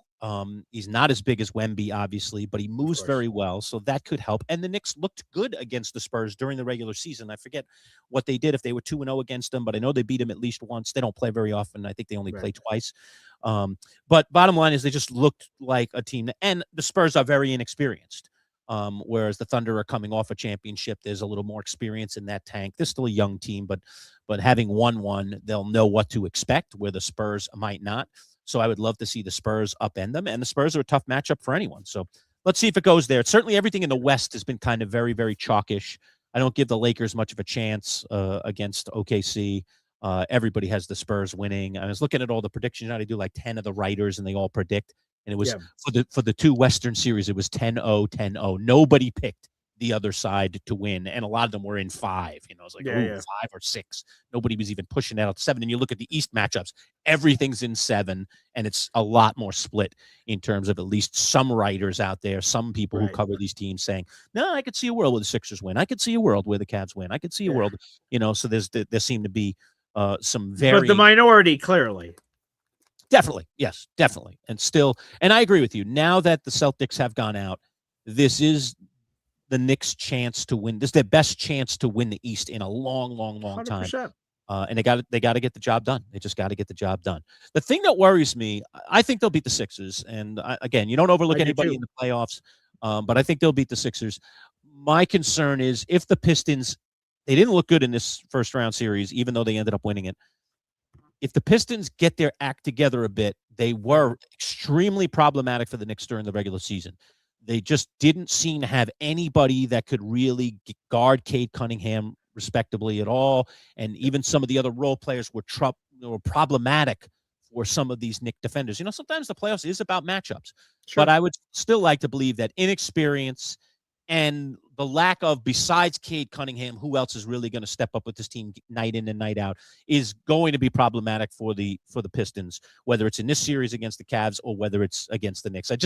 I agree with you. I think there is a fugaziness to them here. There is a phoniness to them here that is going to get exposed, you know, against the right team in the right situation in the playoffs. So I don't disagree with you. So this is, like you said, I don't disagree with anything you said. This is a phenomenal chance here for the Knicks to get a chance. It's not guaranteed. It's not nothing. Right. It's just a chance. But hell, like if I could have told you, you know, ESPN 30 for 30 music, someone cued the piano in the background. What if I told you that the Knicks would not play the Celtics, that the Knicks would face this on the other side, and the Knicks would have this, and the Knicks would have this, and the Knicks would have this? You would have taken that. And now here we are. So let's see what happens. Yeah. Just I don't want to go back too much here. There's just a couple of things that came up in the comments. Brother Yeti, who we haven't heard from in a while, he said, "Is Vernon Downs still kicking?" The answer to that is yes. Vernon Downs is still kicking. It's a racetrack that's not too far away from here. Yep. They do a lot of the the machine betting now there, the automated betting there. Oh, okay. So that's kind of cool. And then he came back, Brother Yeti came back with, guys, I can't super chat on my iPhone. I'm moving back upstate to Lafayette. Is that a question? Oh, yes. Yes. What's he saying there? I'm the guy that played O'Donnell Foyle in high school. How close are you guys? Yes. You understand? How close are we together? It's 45 minutes. I live in Oswego. Yeah. He lives in I'm in Liverpool. And we used to do the radio station in Syracuse, so it was all super close together there. I love that story. I remember you telling it, Brother Yeti. Yes. Yep. Some people, unfortunately, have that iPhone, Apple issue or things of that nature. So hopefully, however you can contribute, Brother Yeti, we appreciate it. If you do have issues, I'm working with Manchild to get a PayPal Venmo option available. We're going to get that as an option. Yep. So the cool thing is that avoids the YouTube penalties. That's nothing for you. It's more an us thing of getting the money to us, and it makes it simpler. And what you'll be able to do is, once we have that account set up, is you can describe in the message, hey, this is for the raffle. Thanks. Love you. Go Manchild, go Boy Green, whatever you want to do. So we will have that set up here in the near future. Give you guys another path for people that have iPhones or certain phone setups that they can't. So we'll definitely make sure we go through. Yeah, but I remember him. He played with O'Donnell Foyle at the cool. So that was a really cool, really cool. And he says, thanks for reading the comments. Of course, we try to make sure if we don't do it live in the moment that we come back later. So 1,000%. We try to work it in where we can in the middle of the show. So appreciate that very much. So, all right, the 3-game 7s are over. So the Pistons move on. Ugh. The Sixers get by the Celtics. Yick. And the Cavs finish off the Raptors. I don't know. A lot of people didn't have the Raptors being a big problem for the Cavs, but they were. Yeah, I don't know. That James Harden-Mitchell combo is something just it's weird. Stinky about it. I don't like it. I just don't like I like the Cavs better before they brought Harden in. I like them better with Darius Garland. I thought they were a better team with him, and I thought he fit the team better. I just guess his injury issues. I guess they wanted to hit the eject button, which it's hard to blame him for. They're hitting the eject button for an old man who's That's also true. So it's all in. So that means the window's clear. You got to win now. And can they? the guy who plays no defense. Harden just can't defend anything anymore. He can't defend anymore. So, I don't know when he ever could. Yeah, he never was a defender, but now he's really not a good defender.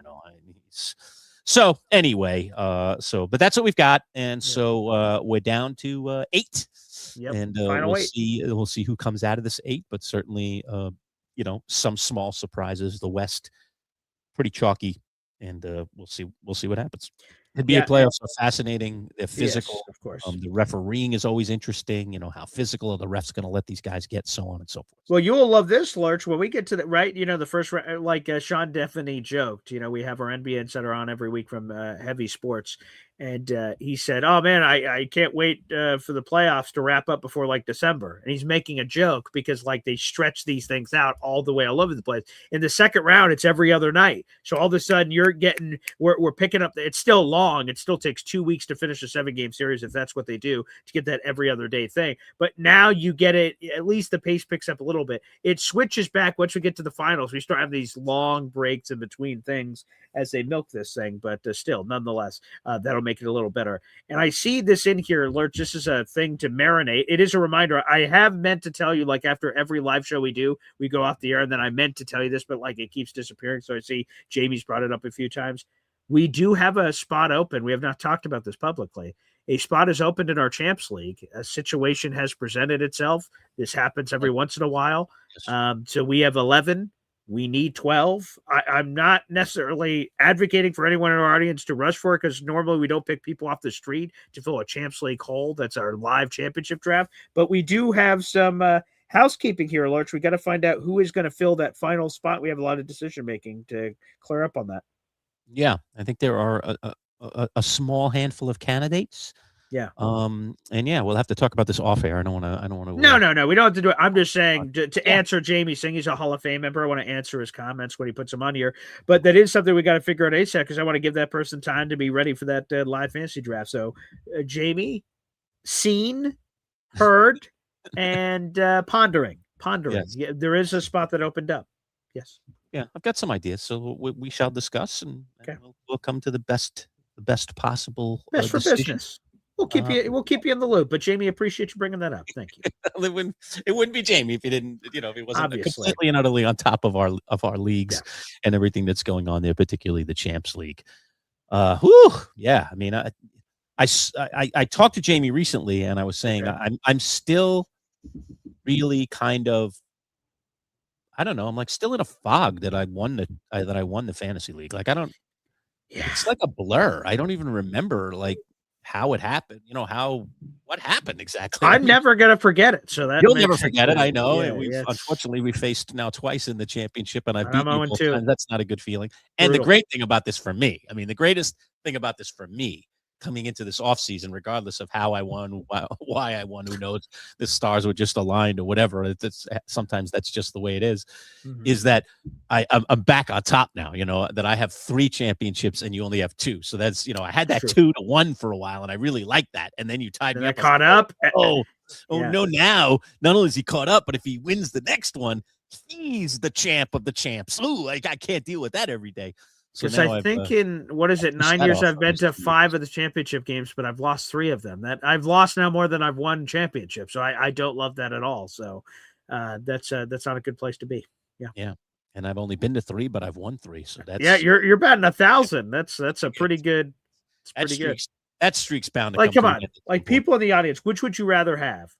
You go to 3, you win 3. You go to 5, you win 2. Now it's cool to go to be in the championship game over half of the time that we've been doing this league. It's pretty good. It's pretty good. But I don't pat myself on the back for pretty good. There's no ribbon. There's no banner for, wow, he almost possibly could have.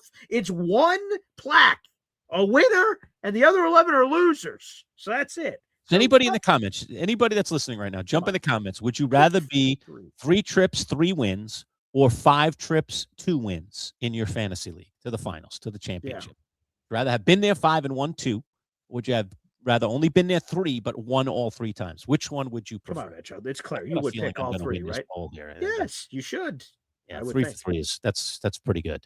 That thing's You're bound Michael Jordan right bound now. to an I end. mean, it's great. It's Yeah. phenomenal. And I had that weird thing. Remember, I was talking about like the San Francisco Giants and what was it? Oh, The odd every other years that they were year. winning. Yes. Yeah. I have this weird thing that I've won the league every 4th year. So I won it the very What a first year, weirdly and I specific. won it the 5th year, and now I've won it 2017, the 9th. 2021, 2025.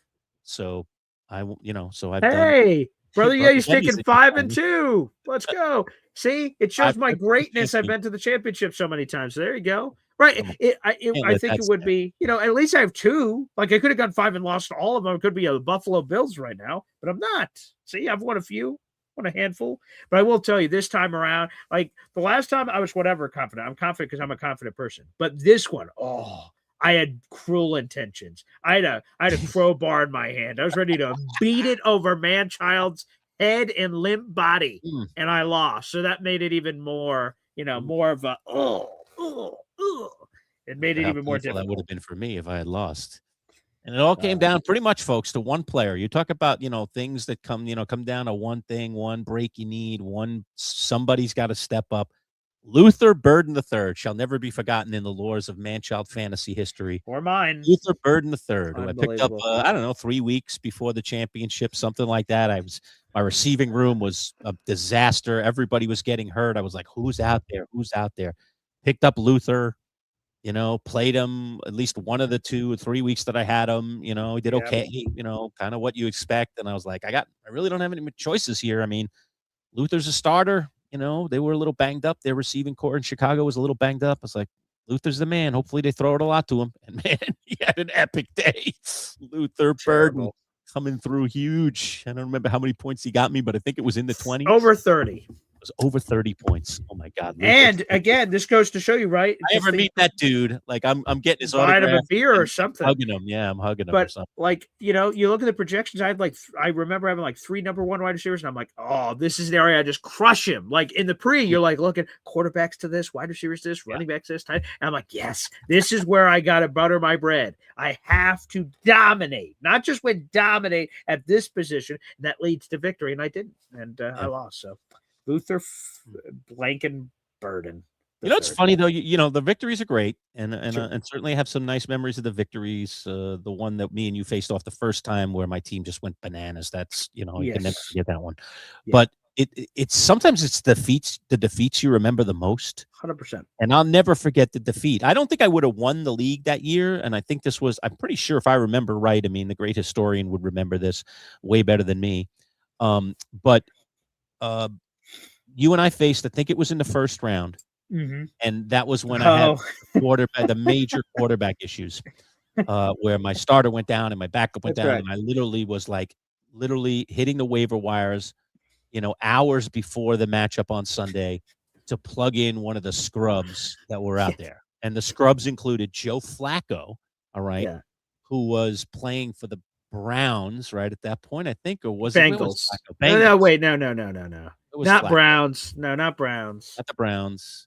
Where would he have been playing? Flacco? Broncos, I think, maybe. Broncos, right? Yeah, you might be right. So Yeah. Flacco, who was starting a game for the Broncos. Ooh, I know. I can find. I can confirm because I know what game Zach Wilson played. So let me do some research. Keep talking. So it came down to, folks, starting Joe Flacco or starting Zach Wilson. Like that was the best of the best on the waiver wire that week that I could plug and play a guy. So I scooped them both up and then was just sitting in front of my computer hours before going, which guy do I play? Which guy do I play? Yeah. The rest of my team was pretty solid, but I just needed to you were right. It was Browns. It was Browns. It was the Browns. Okay. So it was Flacco starting for the Browns and then Zach Wilson at the time starting for the Jets. And I forget all the circumstances. I mean, Wilson had played, I think, well against whoever the Jets were playing that week earlier in the year. The circumstances were lining up that, hey, Wilson could, he could do something here. And I didn't like Flacco's matchup as much, but Flacco had a couple of decent weeks leading up to that. And I was just like, am I going to take this old man? He could get hurt in the first quarter. I could get nothing out of him. At least Zach Wilson can run for his life and, rush for 30 yards on a play, so I just kept going back and forth. And the deciding factor was that like how cool it would be if I could knock Boy Green out with his own guy. Like, that like I could use the jet quarterback to take him out. So I allowed my personal kind of, that Sicko. machismo, that little thing, that nugget of like convincing yourself that this is the right move, not statistically, not based on the numbers, but based on feeling alone, like how sweet it would be if Zach Wilson goes out there and has a stellar game, and that's Boy Green's downfall, and I knock him out of the playoffs. And so I end up going with Zach Wilson. And he had a miserable game.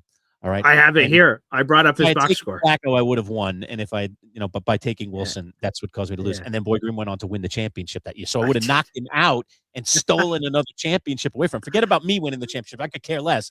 The fact that I would have knocked him out and he'd only have one title right now, and I'd have 3. Yes. So on my heels, 2.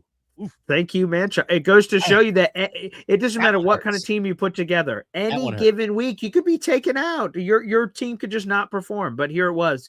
That game, the Dolphins won 30-0.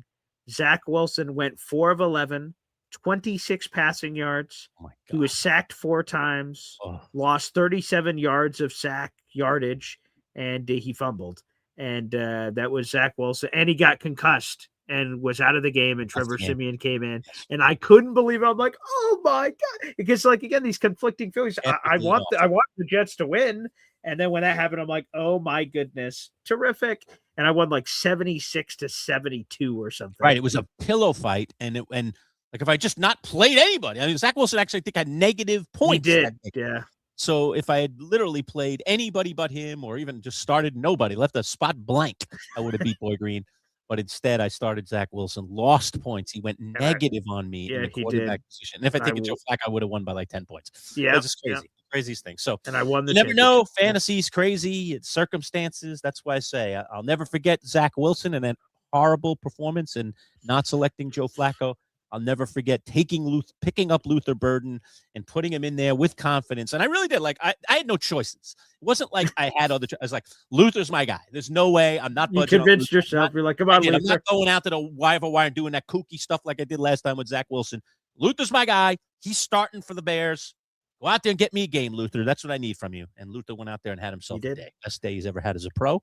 And that helped me win. Man. So good to your point that, like, you know what? I can cry over the fantasy loss, but like the coin flipped the other way. The oblong-shaped football bounced a different way and allowed me to win a championship. So I should be happy. There's a lot of people. Again, I have the Matthew Berry book. That's one of the books behind me. I have the Matthew Berry book of so many people that have fantasy leagues that never won their league. 30 years, 40 years. I've won it at least twice. And we hopefully we're doing this for a long time for the rest of my life. So, I'm very lucky. League historian Jamie says Manchild all the way. So he says my 3 for 3. He calls me You're Michael Jordan. And then he follows that up and says you're LeBron. So you're LeBron. Which right. LeBron's been to a bunch of finals, but hasn't won them all. That's okay. Hey, being Jordan or LeBron is pretty good. So appreciate it. Thank you. Yeah. It's not bad. And Austin would have won apparently in that league. So there you go. Jamie. Nice. I'd rather be Jordan. Yeah. For sure. That's it. Okay. Wow. Yeah. Good memories of the fantasy league. All right. So we'll have to fill that hole. We do have one hole, and that's in the leagues that we started on our radio. We have the champs, the chumps, the triple C, and the quad cities. Correct. And then, as I mentioned, we're going to launch a new league this year, folks, that you can be a part of by becoming a Hall of Fame member. You can become automatically installed into our league. We are going to do an MC Show Digital Fantasy League. It'll be our 5th league. I can't take any more than this. Yeah. All right. It'll be our 5th league. Yes. Jamie, the FedEx guy, is already in. He's a Hall of Fame member. My son is working his way up there. Zay Engineer, he's in. Yes. All right. Looks like he might be in this one if he hangs around as a Hall of Fame member. And myself and Boy Green. So we've got 4 teams. We're going to fill it till we get 12 teams. So if you're no more than 12. That's a maximum. One of the first 10 Hall of Fame members. We now have 2 Hall of Fame members. If you take one of those other 8 spots, you will get into this fantasy league. I have been working in recent weeks to procure the trophy, and I will show off that trophy in the coming weeks as we approach the late spring, early summer. I will have it. I will get it here, Boy Green, and you will see what you will be winning. I can't wait. Enter our league and get involved. Have a chance. So support the channel any way you can. If you can't be a Hall of Fame member, you can be a 12th Manchild member. You can also be a diehard member as well, which is smack dab in the middle. Any way you support the channel. And don't forget, this month and every month, you get raffle tickets. And again, our prizes, the 2 Jim Boeheim life-sized posters, color vinyl posters, and the 12th MC laser engraved pint glass. Put some beer in that and watch it shine, baby. Beautiful. Beautiful, beautiful. So I'm sending you one of those, plus the 2 posters. That is this month's giveaway. We will again raffle those items off on the 22nd of the month, and the next live show, whenever the 22nd is, I didn't take a look yet. The next live show after that, that's when we will reveal the winner. So we always do our raffles from the 22nd to the 22nd. We draw on the 22nd. Monday, 25th. All right. 22nd is a Friday, so 25th will be the next time that we're live. Yeah. So we'll Memorial draw that Friday, Day, but we will let you know right after Memorial Day. Wow. Okay. Let you know right after Memorial Day. We'll officially be in the world summer. Right? Are we summertime at that point? Is it summer officially? No. Yeah, the equinox and solstice and all that stuff. It might be no, the solstice is not till the start of summer, which is in June 20th ish. Oh, okay. 20th or 21st. So not the solstice yet. We're working our way up towards the solstice. We'll get there. It's the longest day of the year. All right. So raffle tickets again. Super chats every $3 is a raffle ticket. Or if you do €2, we found out today. Thank you for that, Boy Green. So if you are in the Euro world, €2 will get you $3, which will get you a raffle ticket. You already see that 1977 T-Man is on the board with a raffle ticket right there. You're seeing there. 3rd place currently in our raffle. All right. Again, membership. If you're not already a member, you become 12th a Manchild membership. You get 2 automatic raffle tickets. You do a diehard membership, you get 10. You do a Hall of Fame member, you get 20. You get right to the top of the leaderboard. And you can gift memberships as well. Each membership you gift is worth 2 raffle tickets. If you gift 5 or more, you'll get 20 for every 5 that you gift. So think about that. You're doubling down. All right, if you gift 5 or more. And then, of course, those go to people who are very active on our channel. And we always reveal those members when memberships are gifted. So whatever you can afford to do is really appreciated. You help support the channel that way. And it's wonderful to be giving away some cool items. As they say, I'm emptying out my closet of some of the memorabilia and some of the things that we've had for years that were part of our radio studio over the years. So, I have no place to put them here in my home studio. My wife's not going to love a Jim Boeheim poster on the bedroom wall here, as I've built a little studio in the bedroom. So I got to, go a different direction. Let someone else enjoy them. So if you want to enjoy those posters, this would be the month to get in on the raffle, particularly if you're a Syracuse basketball fan or a college basketball fan. Those are unique items. Those are like one of one. I've never seen Jim Boeheim posters like that. They were bought many, many years ago by the radio station, used for some promotional events, and then I acquired them and ended up keeping them all these years. So very, very cool item. And you can have it on your wall, your man cave wall, by just getting into our raffle this month. All right, Boy Green, final thoughts if you have any as you wrap up here a Monday Live. Yeah. If I had the Hulk walking away sad song with the soft piano and the violins, I'd be playing it. Scottish bagpipes, perhaps, for the Celtics. Depressing, dejecting. To get eliminated in the first round. Were you even in the playoffs if you get eliminated in the first round? I feel like I was just in the, feel like, right? I know there's literally a play-in tournament now that we do the whole play-in thing, but like it feels very, especially the Celtics. This is, I think, only the second time in a decade they've gone out in the first round. So like it doesn't happen very often for Celtics. We're elitist pigs. So yeah, this is disgusting. Some people wouldn't watch the rest of the playoffs, but I'll watch it for you, Lurch. Knicks. I hope they go and win the whole thing. I am a massive New York fan, so that's fun. And man, now we got other things to focus on. I'll quote the great Johnny Most, your former play-by-play guy, who was probably the most famous. Is it Johnny or Donnie? It's Johnny. Okay. Johnny Most is the right. I don't know. I always got that wrong, right? This time I get it right in your question. You don't do that to me. Okay. Right? Okay. Donnie Most was the guy that was on Happy Days. Right. Right.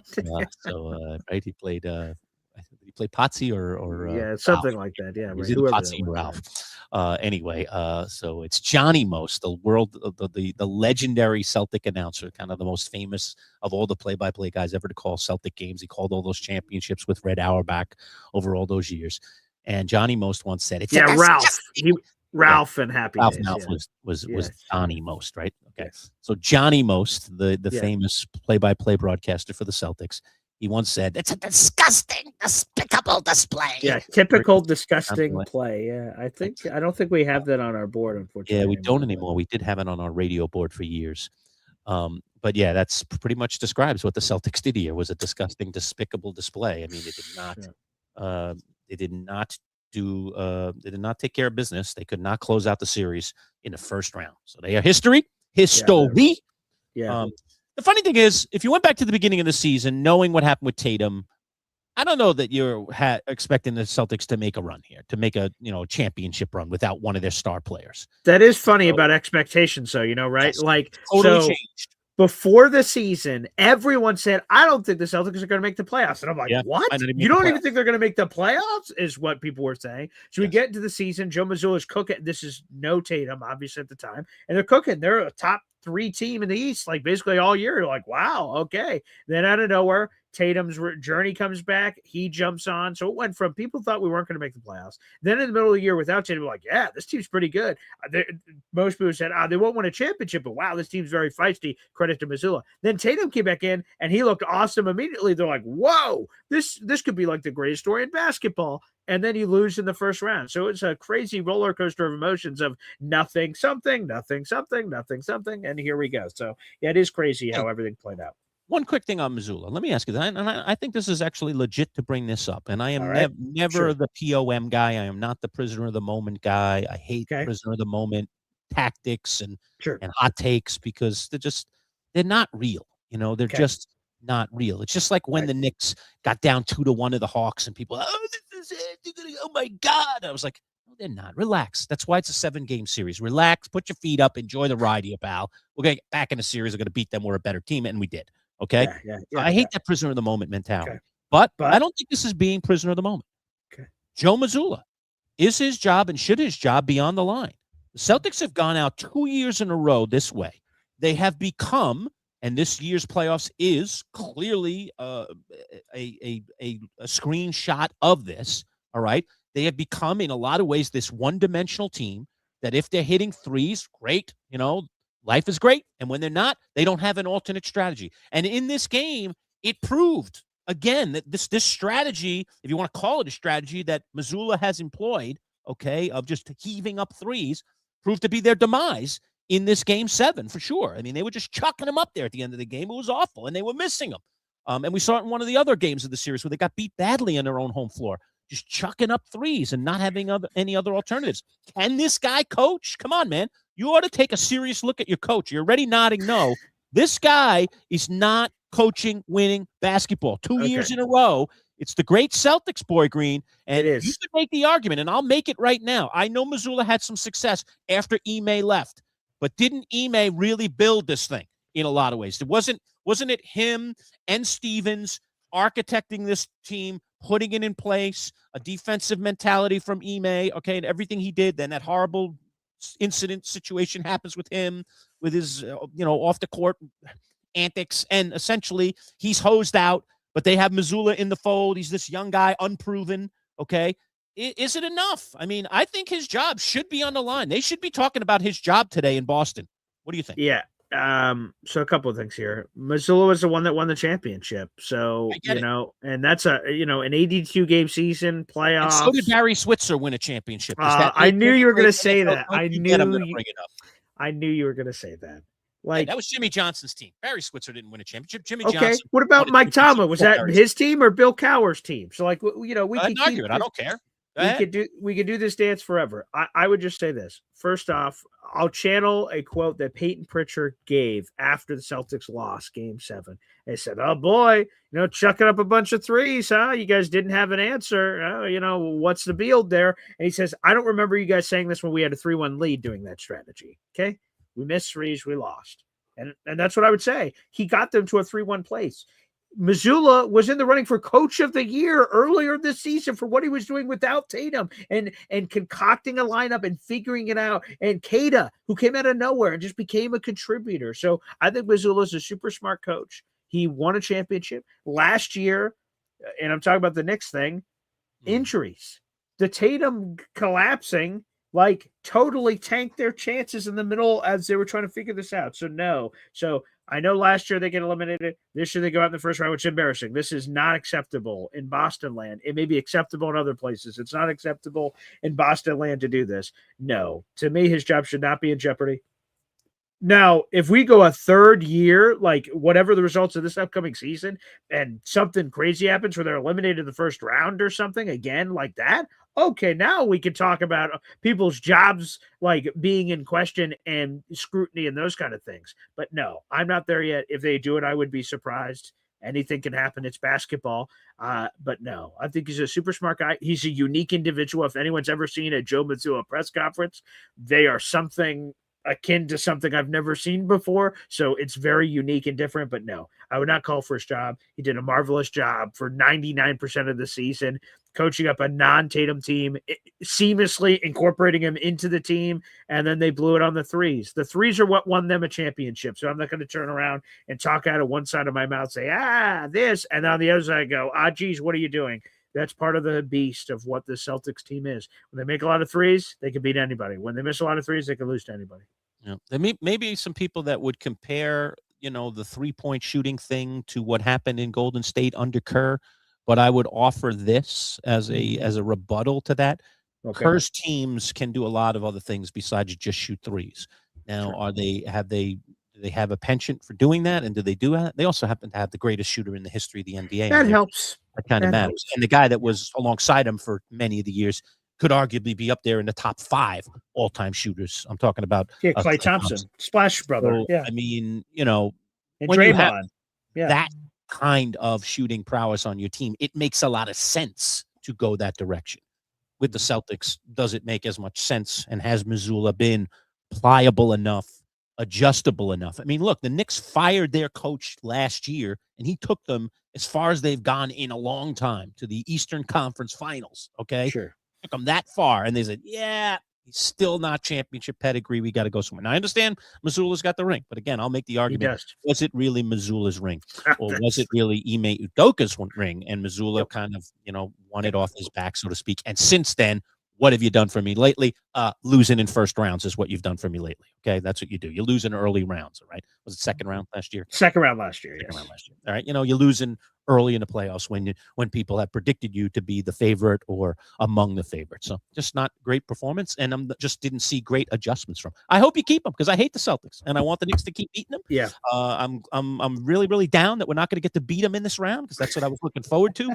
But I'll just move that hatred over to the Sixers. Because from a which should be easy to hate. The whole New York Philly thing is totally real. And there was a couple years ago in that playoff series, there was a lot of nastiness. So I don't think you're going to find any trouble finding the hate. No. The Sith Lord saying embrace the hate. That shouldn't be that hard. That shouldn't be a convinced job here. It's not like the 76ers are some likable team. Everyone hates the Sixers and their fans. I don't like Embiid. I don't like Maxey. Right. There's plenty of hatred to go around on that roster. Mm-hmm. That's going to be good one way or the other, but I'm a little down that we didn't get the Celtics. I wanted to see that matchup. I'm down. I wanted it. It's always fun for me and you to go back and forth on it too, so we won't get to do that. So we're both Knicks guys. Good for you, man. Yeah, there you go. I go to your go. No longer on the dark side. Knicks forever. Thank you for coming to the good side. Better late than never. There you go. Okay, so as they say, we'll put a nice, neat bow on this one, folks. Thanks for everybody for contributing today. Appreciate any of the super chats. And again, you can get on our raffle tickets all month long. We will draw on the 22nd, so we'll have plenty of live shows. In the meantime, we'll be back live again on Wednesday. Don't forget, we're doing that Survivor show every week, Wednesday nights, right after each Survivor episode. So if you love the TV show Survivor, you can join us live on Wednesday nights. And again, we will continue with all the usual suspects. We'll take you inside the Bills, inside the Jets, inside the New York teams this week, as we always do. Bud Poliquin will be our next effort. We will talk to Bud tonight, and that interview will get out to members tonight. And for those that are non-members, that Bud Poliquin interview will be available during the day tomorrow. So we're busy beavers, as always. Content is king, and we'll continue with delivering it to you day in and day out. Again, if you're not already a subscriber, click that subscribe on the way out of the room. Also, hit the thumbs up, like if you're already a subscriber. And if you're interested in membership, well, now you know how to do it. Go do it. Become part of our growing family and help support the channel. All right, folks, that'll do it for us here on a Monday. Everybody have a great May. We will see you live in a couple of days. Take care. Peace out.